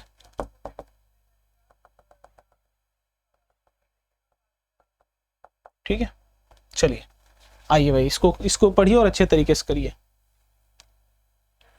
देखो 4 बॉक्सेस हैं, 2 kg, 2 kg, 4 kg, 6 kg and 8 kg। Sliding with constant speed before each box experience, सारे कांस्टेंट स्पीड से चल रहे थे। हम एक सब पे ईच पे बोला गया ईच, ठीक, ईच बॉक्स एक्सपीरियंस इतना 8 न्यूटन का force. Which box will experience greatest acceleration, sir हम जानते हैं कि F बराबर होता है मास इंटू एक्सेलरेशन। हमें बोला एक्सेलरेशन की बात की गई तो फोर्स बराबर होगा मास। फोर्स तो सर सब पे लग रहा है 8 न्यूटन, अब लेकिन मास की डिपेंडेंसी आ गई, तो जो 8 न्यूटन हो गया कांस्टेंट, तो एक्सेलरेशन होगा जो इनवर्सली प्रोपोर्शनल टू मास हो जाएगा, मास ज्यादा एक्सेलरेशन कम। ठीक, लेकिन बोला गया किसमें ग्रेटेस्ट एक्सेलरेशन होगा, तो एक्सेलरेशन ज्यादा करना है तो मास को कम कर दीजिए। मास सबसे कम किसका है सर, 2 kg वाले बॉक्स का, तो 2 kg वाले बॉक्स का एक्सेलरेशन सबसे ज्यादा होगा। आगे, ठीक है, तो यहां तक तो फिजिक्स हो गई हमारी। अब हम लोग मूव करते हैं प्रॉपर केमिस्ट्री की तरफ और अच्छे तरीके से केमिस्ट्री के भी सॉल्यूशंस को करेंगे। बट बिफोर दैट अपने मार्क्स को कैलकुलेट कर लीजिएगा, +4 -1। ठीक है, चलिए पहला क्वेश्चन अगर आप ध्यान से देखिए, स्नेहा टुक अ सैंपल ऑफ मैग्नीशियम उसने लिया है, ठीक, एल्यूमिनियम लिया है, आयरन लिया है, ठीक है, और कॉपर लिया है, और उसको सेपरेटली अलग अलग टेस्ट ट्यूब में रख देता है और डाइल्यूट हाइड्रोक्लोरिक एसिड डाल दिया जाता है। C also suspended thermometers in all test tube, the rise in the temperature maximum किस केस में होगा? हमें पता है कि सर सबसे ज्यादा जो रिएक्टिव है वो मैग्नीशियम है, सबसे ज्यादा रिएक्टिव मैग्नीशियम, उसके बाद एल्यूमिनियम, फिर आयरन है, फिर अपना कॉपर है। यहाँ तो कॉपर में अगर लीस्ट पूछा जाता तो कॉपर होता, बट सबसे हाईएस्ट पूछा गया तो मैग्नीशियम में, जिसकी रिएक्टिविटी सबसे ज्यादा होगी वो सबसे ज्यादा प्रोड्यूस करेगा। ठीक है, आगे बढ़िए। आगे बोला गया सोडियम एसीटेट, अच्छा इफेक्ट पूछा गया। देखो हमें पता है सर लिटमस पेपर का सर बेस में क्या होता है कलर? सर ब्लू होता है। एसिड में क्या होता है सर? कलर रेड होता है, ठीक, और न्यूट्रल में तो कोई चेंज आएगा ही नहीं। ठीक है, तो हमें यही चेक करना है कि सॉल्ट का क्या होगा। सर सोडियम एसीटेट की बात करें तो सर ये बेसिक सॉल्ट है, क्यों? क्योंकि ये NaOH प्लस एसिटिक एसिड का सॉल्ट है, तो बेसिक सॉल्ट है। पोटेशियम क्लोराइड सर ये न्यूट्रल सॉल्ट है, क्योंकि दोनों स्ट्रॉन्ग एसिड्स हैं, ठीक। यहाँ पोटेशियम कार्बोनेट की बात करें सर ये भी बेसिक होगा, क्योंकि कार्बोनिक एसिड और KOH का सॉल्ट है, KOH एक स्ट्रॉन्ग बेस है। पोटेशियम सल्फोस्फेट की बात करें सर ये भी बेसिक होगा, क्यों बेसिक होगा? क्योंकि sir phosphoric acid weak acid होती है और जो KOH है हमारा वो स्ट्रॉन्ग बेस है, तो हमेशा बेसिक होगा ये। और यहाँ बात करें तो सर ये होगा एसिडिक सॉल्ट, ये होगा एसिडिक सॉल्ट, ठीक। तो यहाँ बोला गया turns blue litmus to red, मतलब ये वाला कौन सा होगा? एसिडिक सॉल्ट वाला होगा, ये बेसिक सॉल्ट वाला होगा, ये न्यूट्रल वाला होगा। तो न्यूट्रल वाला कौन सा सर? सेकेंड वाला बस न्यूट्रल है, ठीक। बाकी ऑप्शन चेक करने की जरूरत ही नहीं थी मेरे भाई आपको, बाकी ऑप्शन आप चेक ही मत करिए, ऑप्शन नंबर 4 पे क्लिक करिए और आगे बढ़िए, ठीक है। चलिए, लेकिन ये सब प्रैक्टिस तभी होगा जब आप पहले से कर चुके होंगे चीजें। देखो identify the type of reaction for which of the following, combination को L बोला गया है, ठीक है, और डिकम्पोजिशन को M बोला गया है, डिस्प्लेसमेंट को N बोला गया है, ठीक है। A compound breaks apart into its elements, अपने एलिमेंट्स में अगर टूट जाता है, ठीक है, तो उसको डिकम्पोजिशन बोलते हैं। मतलब पहला जो होगा सर वो तो M होगा, ठीक। Barium ions BaCl2 forms a precipitate with reaction, sir ये डबल डिस्प्लेसमेंट होगा, तो सर इसको O, में यहाँ पर किसी ने लिखा भी है, जिसका भी पेपर था O लिखा भी है उसने। फिर हम देखें तो sir metal and non metal reacts to form ionic compound, sir react to form metal है और नॉन मेटल है, सर ये कॉम्बिनेशन बोल सकते हैं इसको, ठीक, कॉम्बिनेशन बोल सकते हैं आप इसको, आयन से। Hydrocarbon react with oxygen to produce carbon dioxide and, ये तो कंबशन हो गया सर, ये P हो जाएगा, ठीक है। तो हमें मैच कर लेना सर चौथे का P किस ऑप्शन में दिख रहा है, एक ही आप मैच कर लीजिए चौथे का P, देखो सारे ऑप्शन अलग हैं, चौथे का P ऑप्शन नंबर B। चलिए आगे बढ़ते हैं। Two particles Y and Z have composition as shown in figure, the particle Y and Z are, sir electron को अगर आप देख लेते हैं तो काम आपका बन जाएगा। देखो प्रोटॉन इसमें 11 है, ठीक, और इलेक्ट्रॉन कितने हैं? 10 है Y में, इसमें प्रोटॉन 20 है, इसमें इलेक्ट्रॉन कितने? 18 है, ठीक है, ठीक है भैया। देखो अगर हम Y की बात करें तो सर Y प्लस होगा बेसिकली, क्योंकि एक इलेक्ट्रॉन कम है, इसमें प्रोटॉन ज्यादा है, और सर Z जो होगा ये भी +2 होगा, क्योंकि 2 इलेक्ट्रॉन इसमें क्या है? कम है सर, ठीक है। मतलब दोनों मेटल आयन है और दोनों पॉजिटिव आयंस है, एटम नहीं है, दोनों पॉजिटिव आयंस है ना। इलेक्ट्रॉन नंबर ऑफ प्रोटॉन से कम है, तो इलेक्ट्रॉन कम होगा तो पॉजिटिव आयन आ जाएगा, अगर ज्यादा होता तो नेगेटिव आयन आ जाता। चलिए आगे बढ़ते हैं। Electronic configuration of some elements, P का दिया गया है 2,1, Q का है 2,3, R का है 2,6, X का है 2,7, which of the following option gives the current valency of each, अच्छा option gives the correct valency of each elements. देखो अगर P की बात करें सर इसकी वैलेंसी 1 होगी, Q की वैलेंसी सर 3 होगी, इनकी 6 है तो 8 में से घटाएंगे तो इनकी 2 होगी वैलेंसी, इनकी सर 8 में से घटाएंगे 1 होगी, तो 1 3 2 1 1 3 2 1 1 3 2 1, सर पहला ही तो है 1 3 2 1, ठीक है। Sir dry HCl is not acidic but HCl solution gives acidic solution. देखो अगर मैं बोलूं सर HCl, अगर ये गैस है तो ये एसिडिक नहीं होती है, क्योंकि इनका H+ आयन तभी निकलता है, H+ आयन टूटना पड़ेगा, ये कोवैलेंट बॉन्ड होता है, तो H+ आयन बनेगा, एसिडिक कैरेक्टर तभी आएगा जब H+ आयन हो। और H+ आयन कौन लेके आएगा? तो H+ आयन सर लेके आते हैं हमारे पानी, ठीक, पानी, तो पानी नहीं होगा तो नहीं बनेगा, तो सर H2O एक्वस सॉल्यूशन इनकी वजह से, ठीक है, इनकी वजह से अगर नहीं होंगे ये तो वो एसिडिक कैरेक्टर नहीं दिखा पाएगा। The components of the Solvay process to produce baking soda industry at a large scale are, मैं डायरेक्टली आपको बता रहा हूँ बेकिंग सोडा का प्रोपोर्शन। सर अपने पास सबसे पहले ब्राइन होना चाहिए, और ब्राइन क्या है, H2O plus NaCl। Sir plus इसमें हम अमोनिया गैस पास कराते हैं सर, प्लस इसमें कार्बन डाइऑक्साइड की जरूरत पड़ती है। ये चार चीजें जब मिलती हैं तो दो चीजें बनती हैं। पहला बनता है सर Na, बेकिंग सोडा है हमारा, ठीक है, NaHCO3 बन जाता है सर, और बन जाता है NH4Cl बन जाता है। दो चीजें बनती हैं, ठीक। तो आप देख लीजिए चार कंपोनेंट कौन कौन से। सर ये तो चाहिए ही चाहिए, ये भी चाहिए, ये भी चाहिए, ये चाहिए, डी नहीं चाहिए। तो A, B, C and E। आगे बढ़ते हैं। In the following reaction identify the substance that act as oxidising agent. आप ध्यान से देखिए सर, यहाँ Cl जो था इसमें हाइड्रोजन लगा था, बट यहाँ पर हाइड्रोजन नहीं लगा है, हाइड्रोजन नहीं लगा है। तो नॉर्मली अगर आप देखेंगे तो सर यहाँ ऑक्सीडेशन हुआ है, ऑक्सीडेशन हुआ है। तो ऑक्सीडेशन कराया किसने सर, MnO2 ने कराया, ऑक्सीडाइजिंग एजेंट यही होगा, ठीक है। और ये 10th के बोर्ड में भी सबसे इंपॉर्टेंट सवाल है, 10th के बोर्ड के लिए बहुत इंपॉर्टेंट, ये बार बार पूछा गया है। आगे देखिए, सब्सटेंस प्लेट बी इज, बोला गया ये 200 U है इधर, और ये बैलेंस्ड है, तो ये वाला भी क्या मास होना चाहिए, 200 U। आप नॉर्मली अगर देखेंगे तो कैल्शियम कार्बोनेट का निकालें सर, 20 दूना 40 हो गया, ठीक, सॉरी 20 दूना 40 हो गया, प्लस कार्बन का 12 हो गया, प्लस ऑक्सीजन का 3 और 16 होता है 1 का, 16 3 48 50 और 60 हो गया, और ये 100 1 का हो गया, लेकिन बोला गया 2 मॉलिक्यूल, तो 100 प्लस 100 मिला के कितना आ जाएगा, 200, और 200 चाहिए था, तो ऑप्शन नंबर ए, ठीक है। अब यहाँ देखिए बोला गया है metal X and Y form salt, metal X and Y salt बना रहे हैं, ठीक है। XSO4 बनाता है और Y2SO4 बनाता है। तो आप देखेंगे तो सर X की वैलेंसी 2 है यहाँ, और Y की वैलेंसी 1 है, नॉर्मली आप समझ सकते हैं। तो solution of XSO4 is blue in colour. Normally मैं यहीं से डायरेक्ट बोल सकता हूँ सर ये क्या है, कॉपर है, कॉपर है, डायरेक्टली बोल सकता हूँ मैं, याद होना चाहिए कॉपर सल्फेट का कलर ब्लू होता है। सर Y2SO4 इज कलरलेस, ठीक है, ये कलरलेस होता है, ठीक है। देखते हैं जिसकी वैलेंसी 1 भी हो। When barium chloride is added to XSO4, जब हम बेरियम क्लोराइड उसमें ऐड करते हैं, then white substance Z is formed, एक कोई व्हाइट सब्सटेंस बेरियम सल्फेट बन जाएगा, बेरियम सल्फेट बन जाएगा Z। तो हमारा बेरियम सल्फेट D हो जाएगा, कॉपर पहला, ऑप्शन नंबर ये हो जाएगा, ठीक। मैं ज्यादा आगे नहीं बढ़ता हूँ, बात ही खत्म यहीं पे, ठीक। चलिए आगे देखिए, a chemical reaction take place. देखिए केमिकल रिएक्शन क्या है सर, यहाँ लिख दे रहा हूँ, Fe2O3 प्लस XCO मिलके क्या बन रहा है सर, YFE बन रहा है, plus Z times of CO2 बन रहा है। हमें इनके बैलेंस करना है। तो देखिए मैं बैलेंस करना है तो मैं यहाँ से X और Y हटा देता हूँ, मैं बैलेंसिंग के ऊपर चलता हूँ डायरेक्टली। आयरन अगर मुझे देखूँ, मैं आयरन को मैं लास्ट में बैलेंस करूंगा, क्योंकि वो डायरेक्ट है, इंडिपेंडेंट है। पहले ऑक्सीजन को बैलेंस और कार्बन को करते हैं।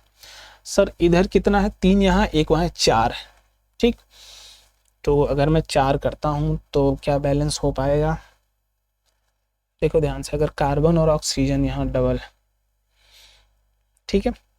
मैं तुक्के से भी जा सकता हूँ, तुक्के से भी जा सकता हूँ। मान लो मैं अगर वहाँ 3 करूँ, 3 दूना के 6, ठीक है।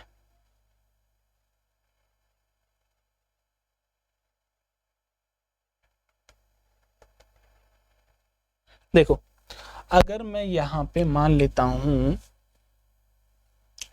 कि मुझे मान लो ऑक्सीजन को यहाँ है 2 और यहाँ है कितना, यहाँ है 3, यहाँ है 1, 4, मुझे बनाना है उधर एग्जैक्ट बराबर। तो मैं ऑप्शन चेकिंग से भी जा सकता हूँ, ठीक। अगर मैं वहाँ 3 कार्बन करता हूँ तो 3 यहाँ करना पड़ेगा। तो अगर मैं यहाँ 3 कार्बन करता हूँ, ठीक, 3 कार्बन यहाँ करता हूँ, तो 3 कार्बन 3 ऑक्सीजन, देखो कार्बन तो 3 हो गया, तो मुझे यहाँ 3 मल्टीप्लाई करना ही पड़ेगा। ये वाली वैल्यू और ये वाली वैल्यू बराबर ही होंगी, ये हर केस में। तो मतलब ये दोनों ऑप्शन खत्म हो जाएंगे, ए और डी आपस में, ए और सी बराबर होंगे, ठीक, एक्स और जेड बेसिकली। तो यहाँ देखिए ध्यान से, अगर 3 रहेगा, क्योंकि कार्बन एक ही जगह, 3 ऑक्सीजन प्लस 3 ऑक्सीजन 6 हो गया, 3 दूना के 6, ऑक्सीजन भी बैलेंस हो गया, कार्बन बैलेंस हो गया, बस आयरन की बात बची है, तो 2 इसमें बैलेंस कर लीजिए, 3 2 3, ऑप्शन नंबर डी। थोड़ा सा अगर तो हिट एंड ट्रायल में जाओगे सोचना जरूर पड़ेगा। अब ये क्वेश्चन देखो मुझे समझ में तो नहीं आ रहा है, ठीक है। ए क्या है, लस्ट्रस नॉन मेटल, मतलब जो चमकीला हो, तो सर ये होता कौन है सर, आयोडीन होता है, ठीक, आयोडीन होता है। तो आप रट के भी रख सकते हो ऐसा, ठीक है। तो metal which good best conductor, option number B इसमें जा सकते हो। इसे क्लियर कट उतना दिख नहीं रहा है बट आप देख लो एक बार। Metal which is best conductor of electricity sir silver. Ductile metal which electrical wiring में सर कॉपर का यूज करते हैं। A non metal which is exist at room temperature, sir ये ब्रोमीन होता है, ठीक, लिक्विड में एग्जिस्ट करता है, तो आप ऐसे भी रट सकते थे। अब metal has electron dot structure M this, ठीक है, देखो एक मेटल हो कोई, उसका इलेक्ट्रॉन डॉट स्ट्रक्चर यहाँ बनाया गया, रिप्रेजेंटेड किया गया है, 3 एलिमेंट 3 इलेक्ट्रॉन उसके दिखाए गए हैं, ठीक। It forms X oxide lies at Y of the reactivity series, ठीक है, and produces gas which react with this. देखो मुझे इतना क्लियर कट समझ में आ नहीं रहा है, तो मैं आप इसको जिसके भी पास होगा एक बार आप सॉल्यूशन इसमें कमेंट कर दीजिएगा, ठीक है। मुझे क्लियर कट उसमें ऑप्शन ही नहीं समझ में आ रहे हैं, सो दैट्स वाई मैं अभी उसको स्किप कर रहा हूँ, ठीक है। और ऑक्साइड बनेगा, मेटल है तो नो डाउट मेटल का हमेशा ऑक्साइड बेसिक ही बनता है, तो बेसिक से मैं ये वाले पे जा सकता हूँ, बेसिक थोड़ा बहुत अंदाजा मुझे लग रहा है, ठीक है। चलिए, और ये वाला भी थोड़ा मैं यहाँ दिखा देता हूँ। विच of the following pair, carbonate, nitrite, phosphide, ये भी क्लियर कट नहीं है तो स्किप ही कर देते हैं। बाकी मैं बता दे रहा हूँ कि आप मैच कर लीजिएगा। अगर कार्बोनेट होता तो सर ये CO3 2- होता। नाइट्रेट है, ठीक, तो नाइट्रेट होगा सर NO3-, ठीक है। और नाइट्राइट है सर, तो ये होगा सर NO2-, ठीक। और फॉस्फाइड है, ठीक, तो ये होगा P4-, ठीक, सॉरी, हाँ ठीक है। चलिए, फॉस्फोरस का होगा ना, ठीक, फॉस्फाइड है ना, तो P4- कर लीजिए इसको, ठीक। चलिए देख लेना अपना। Identify the pair of the isobars from the following element. आपको आइसोबार्स देखने, तो आइसोबार्स में हमें पता है सर उसके जो ये होंगे ऊपर वाले मास नंबर ये सेम होने चाहिए। Q का मास नंबर और T का मास नंबर सेम है, और P और S का सेम है, तो P एंड S सेम है। और किसका sir, Q and T same है, तो PS and QT। P and S यहाँ दिख रहा है लेकिन Q एंड T नहीं दिख रहा ऑप्शन में, तो हम छोड़ देंगे उसको, ठीक है।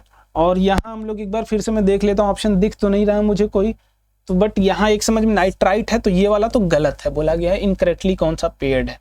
और फॉस्फाइड बोला गया है, तो ये भी गलत है, फॉस्फाइड था, तो तीसरा और चौथा जो था वो गलत था, तो ऑप्शन नंबर आप डी पे जा सकते हैं, ठीक है। आप डी पे जा सकते हैं, जो था ये वाला मेरे हिसाब से। नाइट्रेट तो ठीक था, HNO3- ही था, वो सही है, कार्बोनेट भी सही था, ठीक है। तो ये हो गए अपने केमिस्ट्री के 30 क्वेश्चंस। अब हम बात करेंगे बायो के ऊपर, मूव करेंगे, बट बायो के लिए आपकी मैम आएंगी, आपको अच्छे तरीके से सॉल्यूशन कराएंगी बायो का भी जो भी होगा, और अच्छे तरीके से अपना स्कोर कैलकुलेट करके कमेंट बॉक्स में जरूर बताना। हेलो लेडीज एंड कैसे हो आप लोग। आई होप आपका पेपर बहुत अच्छा हुआ होगा, ठीक है। ये 20 अक्टूबर का पेपर है जिसको हम लोग डिस्कस करने वाले। फिजिक्स और केमिस्ट्री आपकी ऑलरेडी डन हो चुकी है, सो ये बारी है अभी बायोलॉजी के क्वेश्चन सॉल्व करने की। सो क्वेश्चंस को स्टार्ट करते हैं without any delay. Question number 1 है आपके स्क्रीन पे, just look over that and try to solve this question, okay. तो क्वेश्चन क्या कहता है, स्टूडेंट ऑफ क्लास 10th, एक क्लास 10th का बच्चा है, and prepared the given experiment to set up to study the respiration in yeast। एक experiment setup करता है और ईस्ट में स्टडी करने की कोशिश करता है, रेस्पिरेशन इन ईस्ट को स्टडी करने के लिए। The child had set up the experiment, after some time they observe the setup and infer the following statement. इसने सेटअप को ऑब्जर्व किया और कुछ स्टेटमेंट दिया, ये स्टेटमेंट है, ठीक है। Note the setup B, water was first boiled and cold. Setup B में पानी को पहले बॉइल्ड किया गया है, यानी कि सारे माइक्रोब्स को हटा दिया गया है, फिर इनको क्या किया गया है, ठंडा किया गया। After that sugar and yeast were added, sugar और ईस्ट को ऐड किया गया है, गॉट इट। अब सेटअप 1 को अगर हम ध्यान से देखें तो क्या हो रहा है, शुगर सोल्यूशन प्लस ईस्ट है और लाइम वाटर है। तो लाइम वाटर यानी कि इस ईस्ट से कार्बन डाइऑक्साइड रिलीज होगी, ऑक्सीजन के प्रेजेंस में ईस्ट जो होता है वो एरोबिक रेस्पिरेशन भी परफॉर्म करता है और ऑक्सीजन के एब्सेंस में एनारोबिक रेस्पिरेशन परफॉर्म करता है। सो व्हाट वी ऑब्जर्व कि कार्बन डाइऑक्साइड रिलीज होगी, ये इधर लाइम वाटर के पास जाएगी और इसका कलर हो जाएगा मिल्की। ठीक है, दूसरा केस देखते हैं।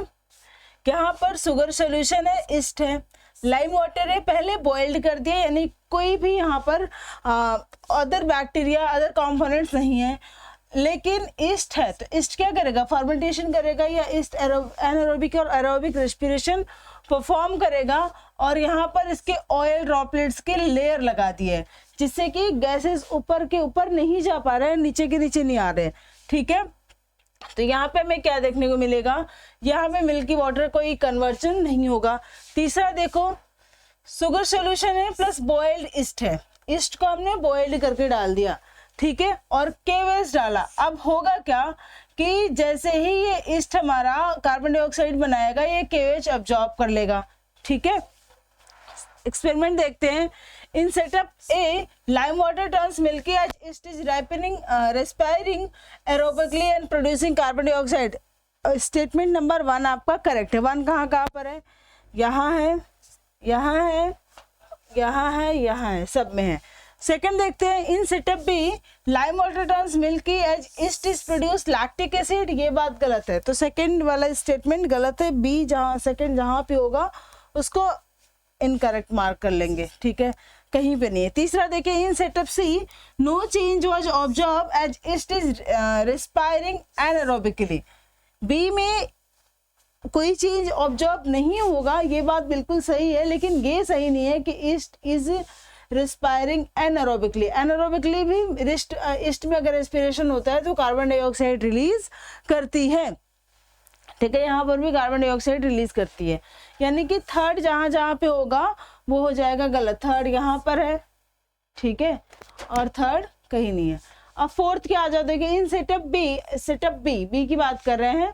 Lime water turns milky due to the production of carbon dioxide during anaerobic respiration. ठीक है, मान लो इसका प्रोडक्शन होता भी है और ये टर्न्स कार्बन ऑयल ड्रॉपलेट्स की लेयर अगर थिन होगी तो वाटर कार्बन डाइऑक्साइड रिलीज हो सकता है। पांचवा देखते हैं, in setup A, yeast is producing alcohol that react with lime water and this milky appearance. नहीं, फिफ्थ वाली बात भी क्या है हमारी, गलत है। तो कौन कौन सी चीजें गलत हो गई, फोर्थ गलत था हमारा, तो फोर्थ से हम ये गलत कर देंगे तो ऑप्शन हमारा क्या हो जाएगा, ऑप्शन 3 करेक्ट हो जाएगा। ठीक है, नेक्स्ट क्वेश्चन देखते हैं। Identify the phenomena in which respiratory substance oxidize to form pyruvic acid, oxygen independent process। Also identify the site where occurs with the given options। आपको क्या बताना है, रेस्पिरेटरी सबस्टेट बताना है, is oxidize to form pyruvic acid, जिसका oxidation होकर ये क्या बनता है, पायरुविक एसिड। तो ग्लूकोज का ऑक्सीडेशन होता है और ये बनता है पायरुविक एसिड में। ठीक है, ये 6 कार्बन कंपाउंड होता है और ये 3 कार्बन कंपाउंड होता है। ऑक्सीजन इंडिपेंडेंट प्रोसेस है। ऑक्सीजन यानी इंडिपेंडेंट कहने का मतलब यहाँ पे हम बात कर रहे हैं anaerobic respiration. This is the kind of anaerobic respiration. तो ये कहाँ होता है, ग्लाइकोलिसिस इन माइटोकॉन्ड्रिया नहीं, ग्लाइकोलिसिस इन ग्लाइकोजिनोलिसिस नहीं, glycogenolysis in mitochondria, glycolysis in cytoplasm. आगे बढ़ते हैं। How many chambers are present in the heart of fish. Fish में कितने चैम्बर हार्ट होते हैं, 2 चैम्बर हार्ट होते हैं। आगे बढ़ते हैं।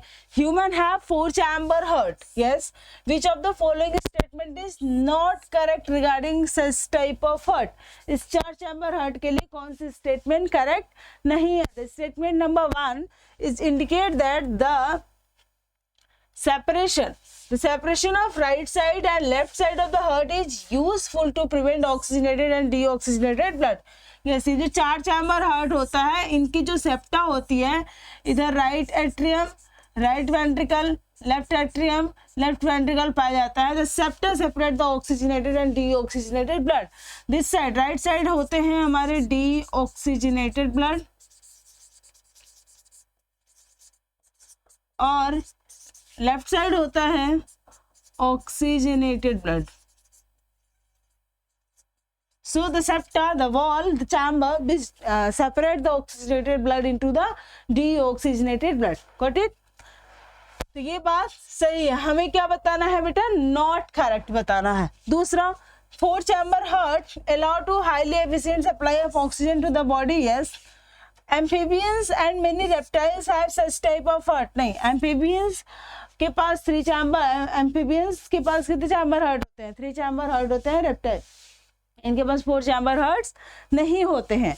So option number 3 is the correct according to the question, यानी कि not correct statement. Find out the correct sequence of transportation of water through the water, यानी कि ट्रांसपोर्टेशन ऑफ वाटर आपको बताना है. Molecules reach to the xylem. Xylem में कैसे पानी नीचे से ऊपर पहुंच रहा है ये बताना है आपको. तो सबसे पहले ये जाता है root hair, epidermis, cortex, endodermis, then xylem. Epidermis, root hair, epidermis, cortex, endodermis, then xylem vessels.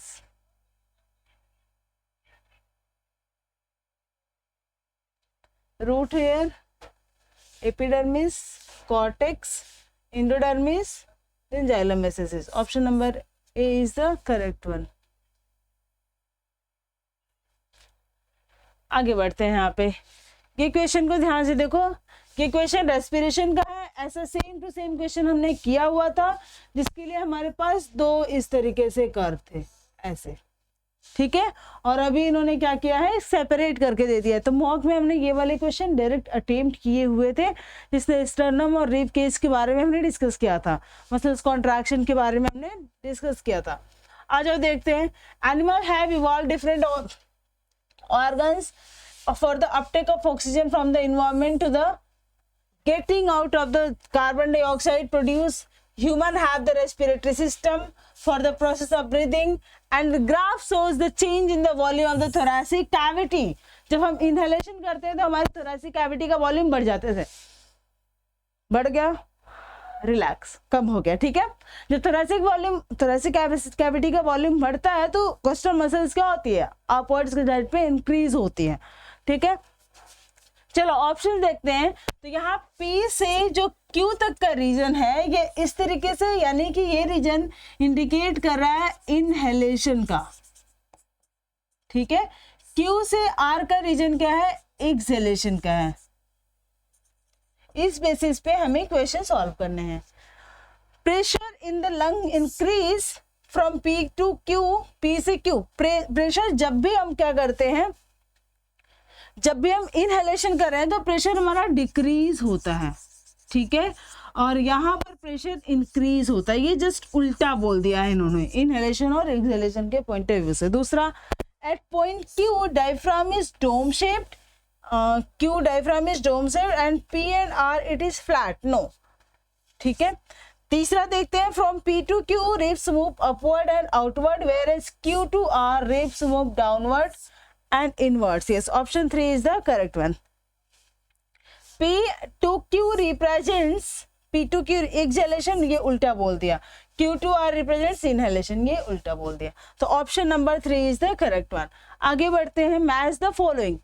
Urinary bladder, temporary storage of urine. Urine को store करता है ये. Renal artery carry blood to the kidney.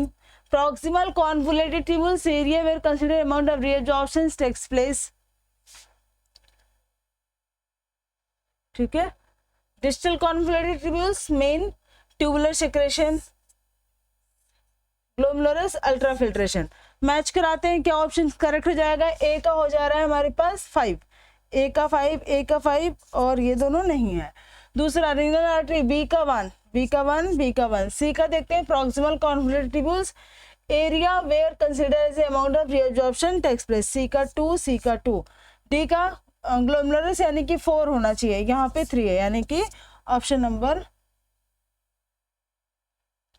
Option number 1 is the correct one.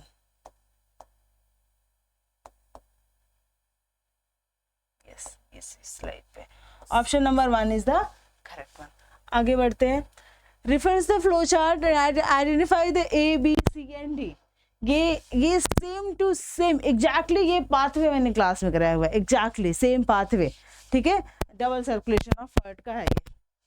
यहाँ देखते हैं supply of vena cava, inferior vena cava, superior vena cava के through blood का supply हो रहा है राइट एट्रियम से लेफ्ट वेंट्रिकल में जाएगा, सॉरी राइट वेंट्रिकल में जाएगा, तो ये किसके थ्रू जाएगा, ट्राइकस्पिड वाल्व के थ्रू जाएगा, ठीक है। ट्राइकस्पिड वाल्व से ये सेमीलुनार वाल्व में गया, सेमीलुनार वाल्व से ये जाएगा कहाँ, पल्मोनरी आर्टरी में, पल्मोनरी आर्टरी से जाएगा लंग में, लंग में होगा प्यूरिफिकेशन, यहाँ आएगा पल्मोनरी वेन्स, पल्मोनरी वेन से लेफ्ट एट्रियम में आएगा, लेफ्ट एट्रियम से मिट्रल वाल्व के थ्रू लेफ्ट वेंट्रिकल में जाएगा। सो हमारा ए क्या हो जाएगा, ट्राइकस्पिड, ये 1 और 3 को हटा देते हैं। बी क्या हो जाएगा हमारा, पल्मोनरी आर्टरी, यहाँ पल्मोनरी वेन है और यहाँ भी पल्मोनरी आर्टरी है, तो ऑप्शन बी हमारा करेक्ट हो जाएगा। आगे बढ़ते हैं, ठीक है। refers to given experiment, sit up and identify the preferred the 4 discharged potted plant type of size after giving them a sunlight 4 to 5 hours, 4 से 5 घंटा इसको सनलाइट में रखे हैं। A leaf from each plant is plucked, इसका हमने क्या किया है, लीफ को तोड़ दिया है। एंड प्रेजेंस ऑफ स्टार्च को आपको आयोडीन टेस्ट के थ्रू बताना है। आयोडीन टेस्ट अगर पॉजिटिव होगा तो स्टार्च प्रेजेंट है, आयोडीन टेस्ट अगर मतलब ब्लू कलर का दिखेगा लीफ तो स्टार्च प्रेजेंट है, ब्लू कलर का नहीं दिखेगा तो स्टार्च एब्सेंट है। तो चलो भाई देखते हैं एक्सपेरिमेंट 1 मतलब सेटअप 1 में क्या है कि यहाँ पर आपने धूप में तो रखा है लेकिन KOH रख दिया है, तो कार्बन डाइऑक्साइड KOH एब्जॉर्ब कर लेगा तो फोटोसिंथेसिस नहीं होगी, तो यहाँ पर टेस्ट होना चाहिए निगेटिव, ग्लूकोज बनेगा नहीं, स्टार्च बनेगा नहीं। दूसरा, यहाँ पर आपने H2SO4 रखा है जिसका कार्बन डाइऑक्साइड के साथ कोई मतलब नहीं है, तो यहाँ पे टेस्ट होगा पॉजिटिव, ये ग्लूकोज बनाएगा। तीसरा है, इसको धूप में तो रखा है लेकिन ब्लैक फिल्म से कवर कर दिया है, यानी sunlight, there is no sunlight, यहाँ पे सनलाइट नहीं मिलेगी तो फोटोसिंथेसिस नहीं होगा, यानी कि ये भी क्या देगा, नेगेटिव टेस्ट देगा आयोडीन का। नेक्स्ट देख लेते हैं, यहाँ पे हमने रख दिया स्नेल रख दिया। अब क्या हो रहा है, ट्रांसपेरेंट बेल जार है, ठीक है, स्नेल कार्बन डाइऑक्साइड रिलीज करेगा और प्लांट इसको ऑक्सीजन प्रोवाइड करेगा, ठीक है।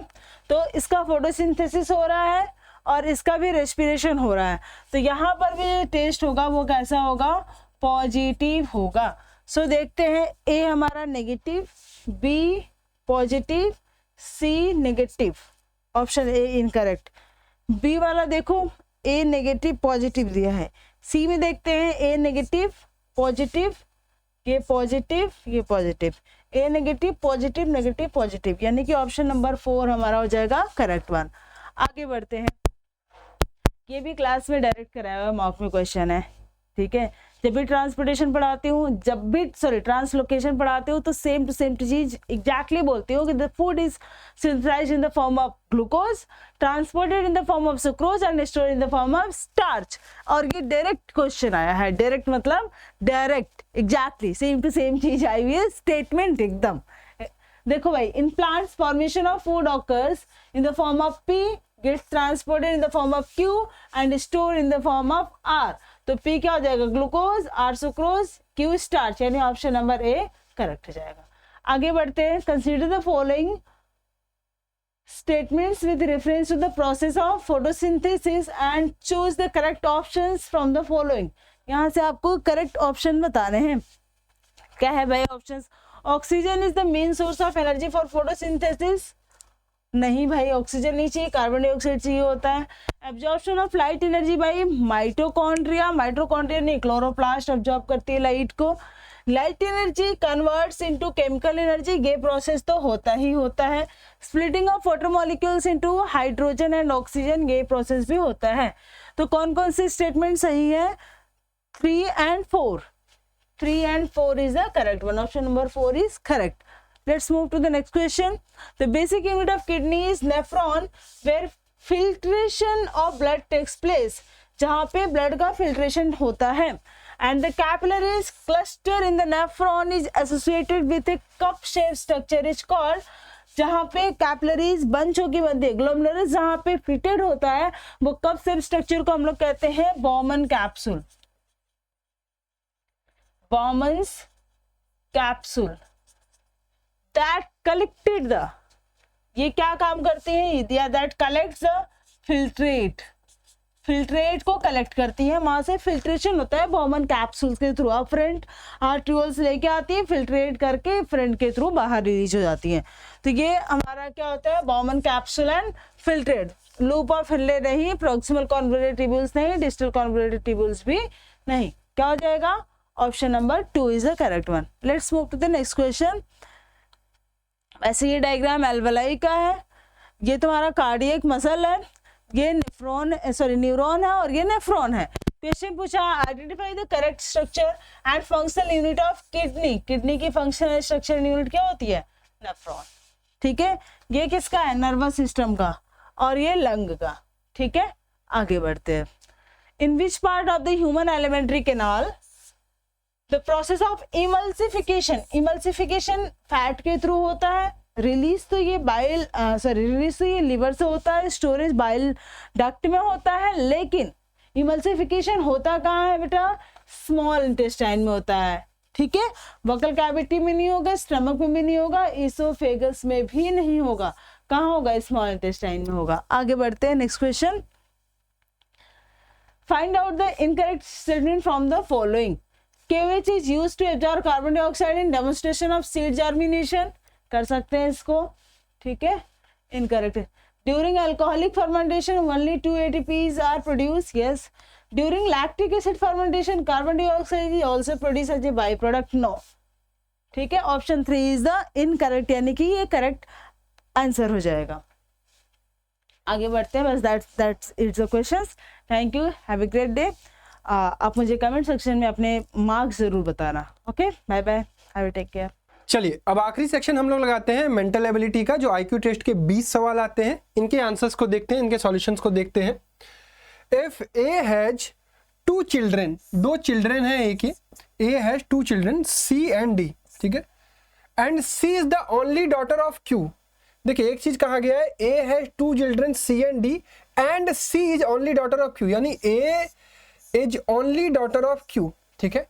Then how is C related to Q, अब C की Q से किस तरीके से रिलेटेड है, ग्रैंड डॉटर भी हो सकती है, ग्रैंड सन भी हो सकता है, C का जेंडर नहीं पता है, इसीलिए हम यहाँ पर क्लिक करेंगे कैन नॉट डिटरमाइन पर। आप ग्रैंड डॉटर और ग्रैंड सन पे से क्लिक नहीं कर सकते क्योंकि जेंडर क्लियर नहीं है। Question number 17, a person has celebrated his birthday on 27 June 2024 as Sunday which is Sunday, when will he celebrate his birthday again on Sunday. देखिए ये क्वेश्चन बहुत ध्यान से समझिए, ये कैलेंडर रिपीटेशन टॉपिक का है। कैलेंडर रिपीटेशन टॉपिक में जब भी आपको डेट के अकॉर्डिंगली रिपीटेशन दिया जाए तो कभी भी डायरेक्टली फॉर्मूला न लगाएं। इसमें हमें ध्यान ही रखना है कि अगर हमारा एक ये कौन सा है, लीप ईयर है, तो लीप ईयर से लीप ईयर का कैलेंडर रिपीटेशन के लिए आप +28 करते हैं, बट यहाँ +28 करके आंसर आपको क्लिक नहीं करना है, और वो ऑप्शन में भी दिखेगा, लेकिन आपको कंफ्यूज नहीं होना है। यहाँ पर क्या करेंगे, ध्यान से समझिए, 27 जून 2024 को अगर संडे है, ठीक है, ध्यान समझिएगा, तो फिर 25 में क्या होगा, मंडे होगा, एक साल बढ़ जाता है, एक दिन बढ़ जाता है। 26 में क्या होगा, ट्यूसडे होगा। 27 में क्या होगा, वेंसडे होगा। 28 देखिए जब आएगा तो इसमें लीव डेज काउंट हो जाएगा, तो ये वेडनेसडे के बाद, थर्सडे के बाद फ्राइडे हो जाएगा। फिर 29 क्या हो जाएगा, सैटरडे हो जाएगा। फिर 30 क्या हो जाएगा, संडे हो जाएगा। अब देखिए 30 तो हमारे काम की चीज है, 30 किस ऑप्शन में है, इस ऑप्शन में है, बहुत बढ़िया। 27 जून 2024 को संडे होगा और 27 जून 2030 को भी संडे होगा। 30 के बाद कब संडे पड़ेगा, तो अगर देखेंगे तो यार रिमाइंडर +2 है, तो इसमें हमें क्या करना होता है, +11 ऐड करेंगे तो +30, 1 3 1 4 41 में फिर से संडे होगा, यानी third option is the correct option. Clear है। कई सारे बच्चे गलती क्या करेंगे, 2024 में ऐड करेंगे 28, 8 4 12, 2 2 4 1 5, 52 ऑप्शन आपको डी में दिखेगा, बट ये गलत आंसर है। 52 पूरा कैलेंडर रिपीट करेगा, 2 ईयर कौन से रिपीट करेंगे, वो 2030 और 2041 रिपीट करेंगे, ठीक है। 41 के बाद फिर से 2052 भी मिलेगा, क्योंकि 41 में रिमाइंडर 3 आएगा तो 41 में 11 जोड़ेंगे तो 1 1 2 4 1 5, 52 सही है, 52 गलत नहीं है, लेकिन कौन से दो करेंगे, 2031 नहीं करेगा, ठीक है, इसलिए ध्यान से करना है इस सवाल को। चलिए, that was easy, that is moderate. आगे बढ़ते हैं, question number 18, if today is Sunday then what will be 104th day from the today.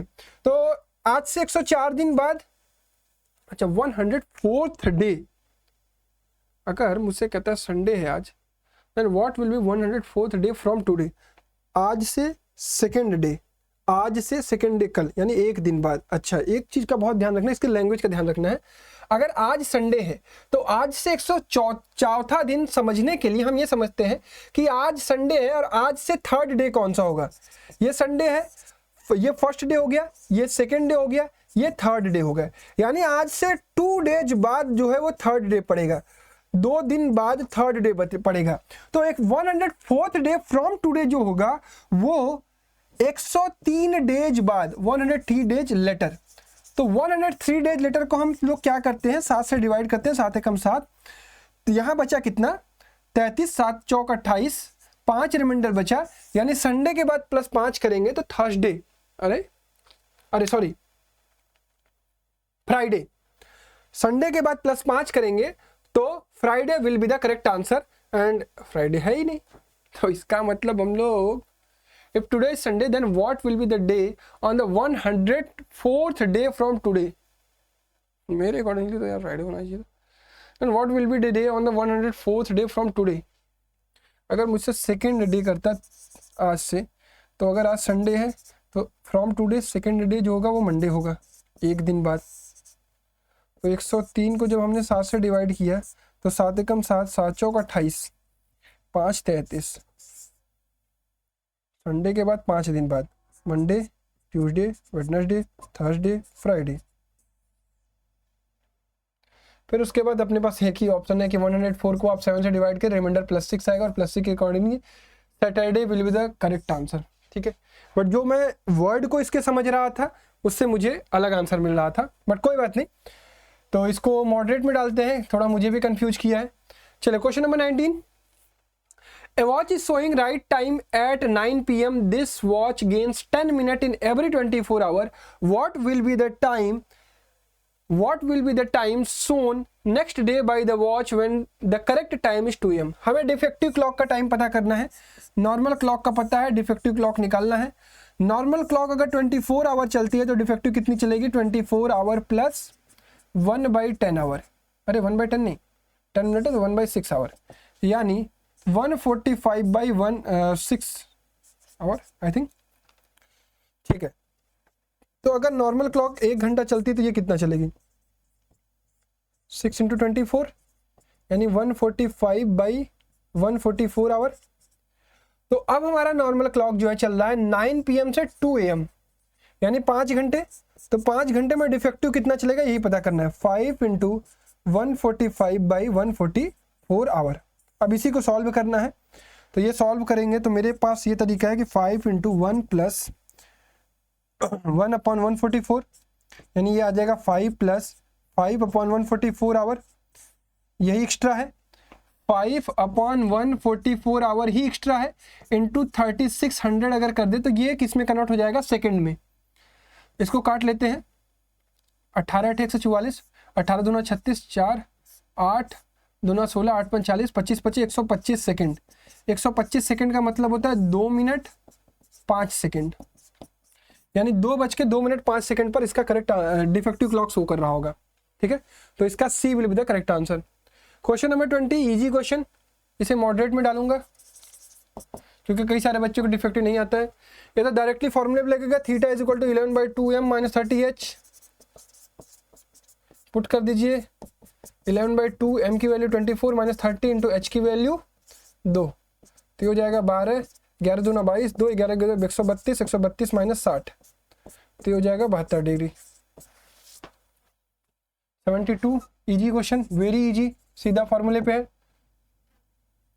Question number 21 है, selection is coded as 45, university is coded as 46, then the topper is coded as.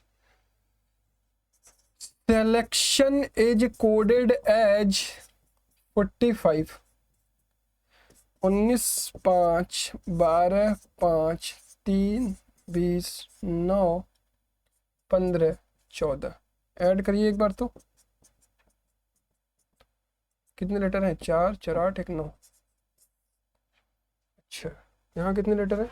3 3 6 3 9 1 10। 10 से 46 बन रहा है और 9 से 45। अच्छा तो topper से क्या बनेगा? 3 3 6 से क्या बनेगा?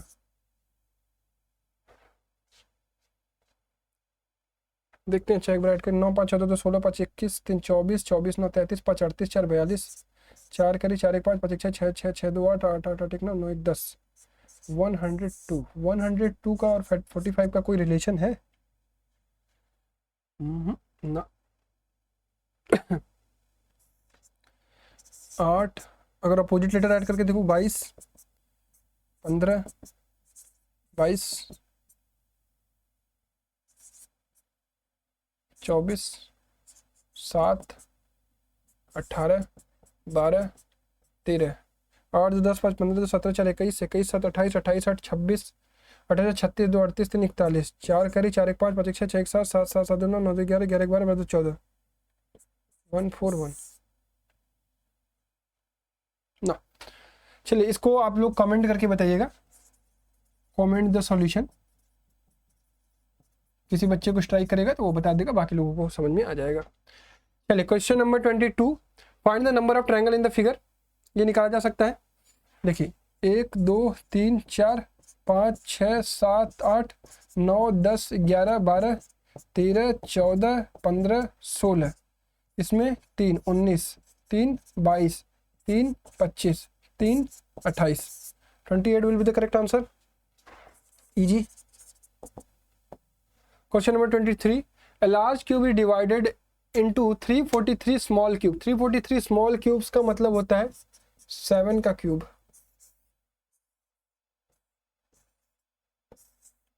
How many minimum cuts are required? देखिए 7 हर सरफेस पे होंगे। 1 2 3 4 5 6 6 इधर 1 2 3 4 5 6 इधर 1 2 3 4 5 6 3 3 6 6 तरीके 18 कट लगेंगे। 1 slice 2 slice 3 slice 4 slice 5 slice 6 slice. ठीक है, 1 स्लाइस 2 स्लाइस 3 स्लाइस 6 4 से 5 1 6। ठीक है, फिर उसके बाद 1 slice 2 slice 3 slice 4 slice 5 slice और 6 स्लाइस। फिर आप पूरा कट के निकल जाएगा आपके पास। ठीक है, तो 18 इसका करेक्ट आंसर है। ये भी मॉडरेट में मैं डालूंगा, कंफ्यूज कर सकता है। 24, 2 gymnast Andrew and Matthew practicing inside a park just before sunset. यानी वेस्ट में सन है इस समय। When both of them were hanging upside down. अच्छा, Andrew noticed Matthew's shadow was toward his left. अच्छा, देखिए शैडो बनेगी जो इस साइड बनेगी, शैडो जो बनेगी वो इस साइड बनेगी, क्योंकि वेस्ट में सन है तो शैडो डेफिनेटली इधर बनेगी। अब इसका मतलब कि when both of them were hanging, Andrew noticed Matthew's shadow was toward his left. Matthew का शैडो एंड्रयू के लेफ्ट में बनना चाहिए, एंड्रयू के लेफ्ट में। तो एंड्रयू का लेफ्ट इस साइड कब होगा? और ये लोग उल्टा लटक रहे हैं। अगर उल्टा मैं लटकूं और मेरा फेस इधर की तरफ है, बाहर की तरफ, तो मेरा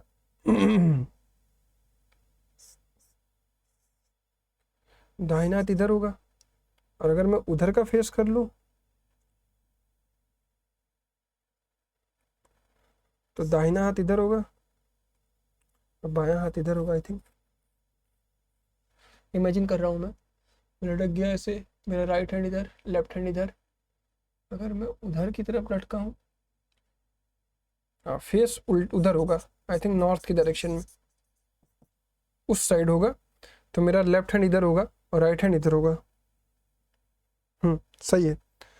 तो एंड्रयू के लेफ्ट में मैथ्यू का गिरेगा, नॉर्थ होगा। आई थिंक मोस्ट प्रॉबेबल यही है। मॉडरेट है क्वेश्चन, इमेजिनेशन करना है आपको। चलिए question number 25, from the given figure select the one which the question is embedded. तो ये नहीं है, ये बराबर है, ये भी नहीं है, ये लग रहा है ऐसे, सही है। हाँ, D is the correct answer. Easy question. Question number 26, by applying which of the following interchange the question this can be made correct. तो ऑप्शन ही चेक करना पड़ेगा। 9 और 11 को एक्सचेंज करते हैं। 11 + 15 divided by 4 -8 is equal to 9 - 7। तो ये हो गया 6 2 आगे 4 - 2, 4 6 26 पॉइंट में आ रहा, तो ये हो ही नहीं सकता है। 9 + 15 की whole divided by 4 - 7 is equal to 11 - 8। 9 5 24, 6 - 7, ये भी नहीं है। और चेक करता हूँ 9 + 15 divided by 8 - 4 is equal to 4। तो ये हो गया 8 3 24 3 - 4, ये भी नहीं लग रहा है। लास्ट वाला चेक कर लेता हूँ। 9 + 7 divided by 4 - 8 is equal to 11 - 15। 4 4 - 8 ये है, ये -4, ये भी -4। Option number D. ठीक है, मॉडरेट है, थोड़ा टाइम टेकिंग हो जा सकता है जब आप पहले से चेक करते हैं तो। Find the missing character in the following matrix. तो ये ठीक सवाल है। इसमें जब आप लॉजिक बहुत ढूंढेंगे तो आपको ये पता चलेगा कि ये हो क्या रहा है, x² + y³ नहीं -y³। देखिए 8 का स्क्वायर -3 यानी 64 - 27, ये आ जाएगा 37। 5 का स्क्वायर -2 25 - 8, ये हो जाएगा आपका 17। 9 का स्क्वायर -4 81 - 64, ये हो जाएगा आपके पास 17। सिमिलरली 10 का स्क्वायर -4 यानी 100 - 64 यानी 36। अच्छा सवाल है, स्ट्राइक करने की बात होती है, स्ट्राइक कर गई तो ठीक, नहीं तो दिक्कत है। इफ जनवरी मीन्स दिस, ये स्ट्राइक मुझे नहीं किया गया है अभी तक। नॉट स्ट्राइक 8, इसको आप लोग कमेंट करिएगा। ठीक है, कुछ बच्चे देखो कर लेते हैं तो वो कमेंट बॉक्स में लिखते हैं, तो बाकी लोगों को भी वहीं से आंसर देख लेना है। Question number 29, for what will B come in the place of question mark in the following series. तो यहाँ पर बेसिकली बहुत देर बाद आपको लॉजिक क्रैक करेगा कि क्वेश्चन में हो ये रहा है, और ये लॉजिक क्रैक करने के लिए आपको जो है बेसिकली इन दोनों को सॉल्व करना है, इन दोनों को सॉल्व करना है, इन दोनों को सॉल्व करना है। ये नंबर मिल रहा है 0.5 से मल्टीप्लाई करने पर, ये मिलेगा 1.5 2.5 3.5 से, ये आप जब निकालेंगे 26.25 डिवाइडेड बाई 7.5 तो आपको मिलेगा 3.5, और ये अगला मिलेगा 4.5। तो ये वाला कितना होगा 1.5, और ये वाला कितना होगा 2.5। देख लीजिए अभी, तो ये हो जाएगा 3 और ये हो जाएगा आपका 7.5। 2.5 से जब मल्टीप्लाई करेंगे तो 3 will be the correct answer. तो इसको भी मैं डालूंगा मॉडरेट में, स्ट्राइक करने की बात होती है। ये कर गया तो ठीक है, नहीं तो करा तो समस्या आ जाएगी। क्वेश्चन नंबर 10 जो है ये भी अच्छा सवाल है। 210,336 प्रैक्टिस करने पर ये सब सवाल लग पाते हैं। 504 720 990। मुझे दिखता है कि ये क्यूब के आसपास है। 6 का क्यूब -6, ये दिखता है 7 का क्यूब -7, ये दिखता है 8 का क्यूब -8, ये दिखता है 9 का क्यूब -9, ये दिखता है 10 का क्यूब -10, तो ये दिखेगा 11 का क्यूब -11। तो ये हो जाता है 1331 -11 यानी 1320। ठीक है, तो ये भी इजी ही है, इजी टू मॉडरेट में डाल देते हैं।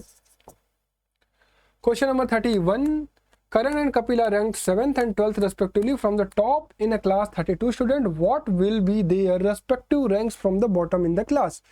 तो फॉर्मूला होता है L + R - 1 is equal to total. तो 7 + R - 1 इज इक्वल टू 32। तो R इज इक्वल टू हो गया 32 - 6। 32 - 6 का मतलब होता है 26 6 32, 26 है क्या कहीं यहाँ। तो सिमिलरली आपका 12 11 32 - 11 करेंगे तो 1 2 21। Table with the correct answer. ये फॉर्मूला जिसको पता होगा उसके लिए इजी है। Question number 32, 3 person A, B and C are standing in a queue. There are 4 person between A and B. 4 person and 10 person between B and C. 10 person. If there are 3 person between C person ahead of C. अच्छा चलो C के 3 ahead इधर कर लेता हूँ 3 and 20 person behind A इधर कर लेता हूँ 20.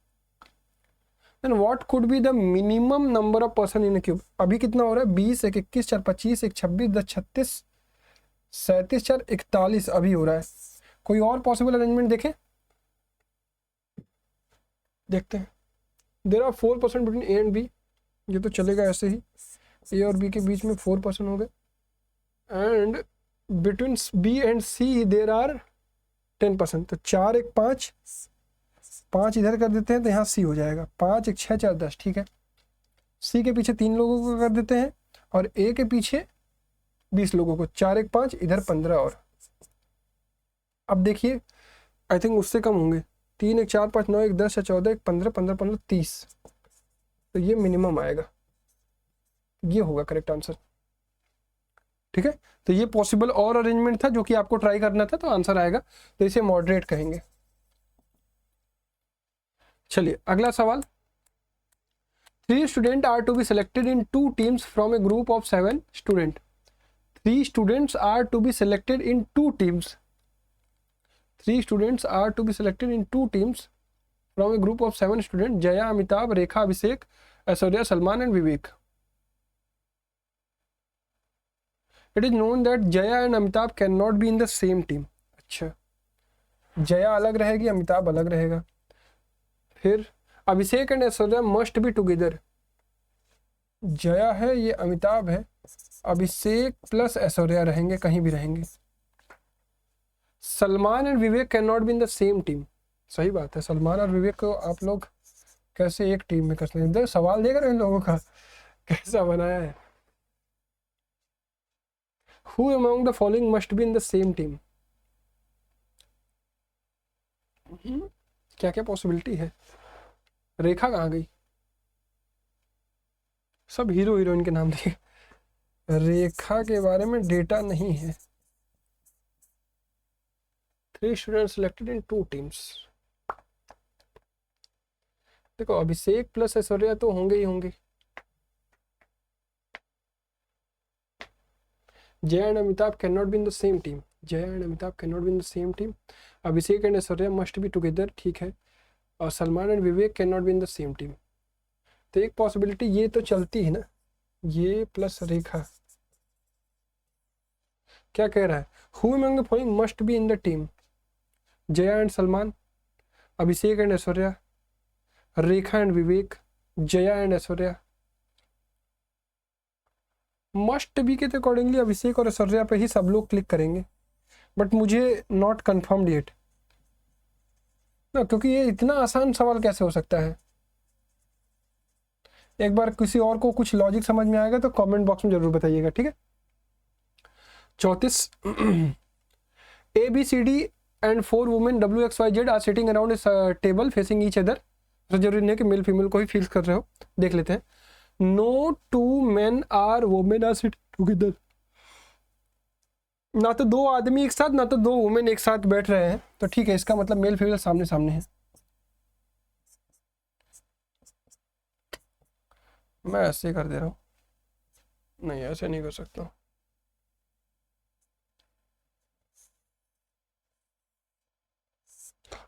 देखो मैं करता हूँ फीमेल को ऐसे, फीमेल ऐसे नहीं, सही तो है, फीमेल तो ऐसे ही रहेगी, 2 आदमी एक साथ तो हो ही नहीं सकते, ठीक है। W is right of B, W is to the right of B, और W फीमेल है, W is to the right of B, तो यहाँ B होगा तो यहाँ W होगा, ठीक है। Y is facing X, Y is facing X, तो इसका मतलब Y या तो यहाँ होगी या तो X यहाँ होगा। And is to the left of A, Y is facing X and is to the left of A, Y is facing X and is to the left of A, तो इसका मतलब Y यहाँ आ सकता है और X यहाँ आएगा। Left of A का मतलब A यहाँ आएगा। C is to the right of Z, C is to the right of Z, यानी Z यहाँ आएगा, C यहाँ आएगा, करेक्ट है ये। कौन बच रहा है? मेल बच रहा है, ABCD, D यहाँ आ जाएगा। क्या पूछ रहा है? Who are the 2 persons sitting adjacent to D, W and Y? ये will be the correct answer। बढ़िया सवाल था सिटिंग अरेंजमेंट का। चलो question number 35। In the following question 2 statement are given, the statements are, ठीक है स्टेटमेंट पर आते सीधे। Some cars are scooter, some cars are scooter, some scooters are buses, some scooters are buses. एक probability ये है कार, स्कूटर, बसेस। कंक्लूजन देखते हैं। सम कार और बसेस, कुछ कार बसेस हैं क्या, एक में गलत तो गलत। नो कार्स और बसेस, कोई भी कार बस नहीं है, एक में भी गलत तो गलत। अब दोनों गलत हो गया तो एक बार हमें आइदर और की कंडीशन चेक करनी है बिना इस पर क्लिक किए। एक पॉजिटिव कंक्लूजन है, एक निगेटिव कंक्लूजन है, सब्जेक्ट प्रेडिकेट सेम है और दोनों गलत आंसर आ रहे हैं, फिगर एक से भी ज्यादा पॉसिबल है, तो आइदर और की कंडीशन है। इफ आइदर कंक्लूजन फर्स्ट और conclusion second will be the follows. ठीक है, तो दैट्स ऑल। 35 क्वेश्चंस हमारे कंप्लीट हो रहे, मतलब 20 क्वेश्चन हमारे कंप्लीट हो गए। इसमें समस्या कहाँ पे आई थी हमें, एक इस वाले में कंफ्यूजन रह गया था और 2 कोडिंग डिकोडिंग के सवाल स्ट्राइक ही नहीं किए, पता नहीं क्यों। 28 वाला देख लीजिएगा आप एक बार,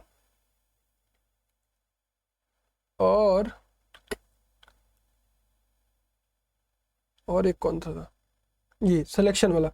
ये 3 एक बार आप कमेंट सेक्शन में बताइएगा। अच्छा, वो मैथ वाला भी अभी स्ट्राइक नहीं किया है मुझे, ठीक है, अगर किसी को करेगा तो बताइएगा। तो 35 में से 4 हमसे नहीं लग पाए हैं, बाकी आप कमेंट करके बताइएगा। ये पीडीएफ आपको मिल जाएगी टेलीग्राम चैनल पर।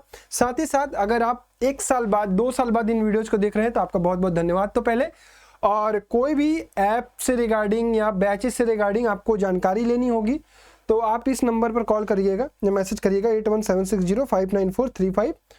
और ये हमारा टेलीग्राम है जिस पर इसका पीडीएफ मिल जाएगा और ये हमारा ऐप है जिस पर आपको कोर्सेस मिल जाएंगे। ठीक है, तो that's all from my side and our team side. Thank you so much for watching this video. I hope आपका पेपर अच्छा गया हो और जितना भी आपका स्कोर आया है, आपने एक मेहनत की, आपका जितना भी हुआ बहुत बढ़िया है। आगे की तैयारियों के लिए बस अपना ध्यान रखिए। कोचिंग इंस्टीट्यूट चूज करने से पहले सब कुछ वहाँ पर चेक वगैरह कर लीजिए।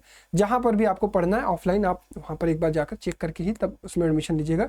केवल एग्जाम देने का पर्पज बस यही था कि आपको एक कॉम्पिटेटिव एटमॉस्फेयर का पता चले कि कैसे एग्जाम होते हैं। ठीक है, चलिए, that's all for this session. अब मिलेंगे अगले सेशन में नए बच्चों के साथ। आप सभी लोगों का बहुत बहुत धन्यवाद।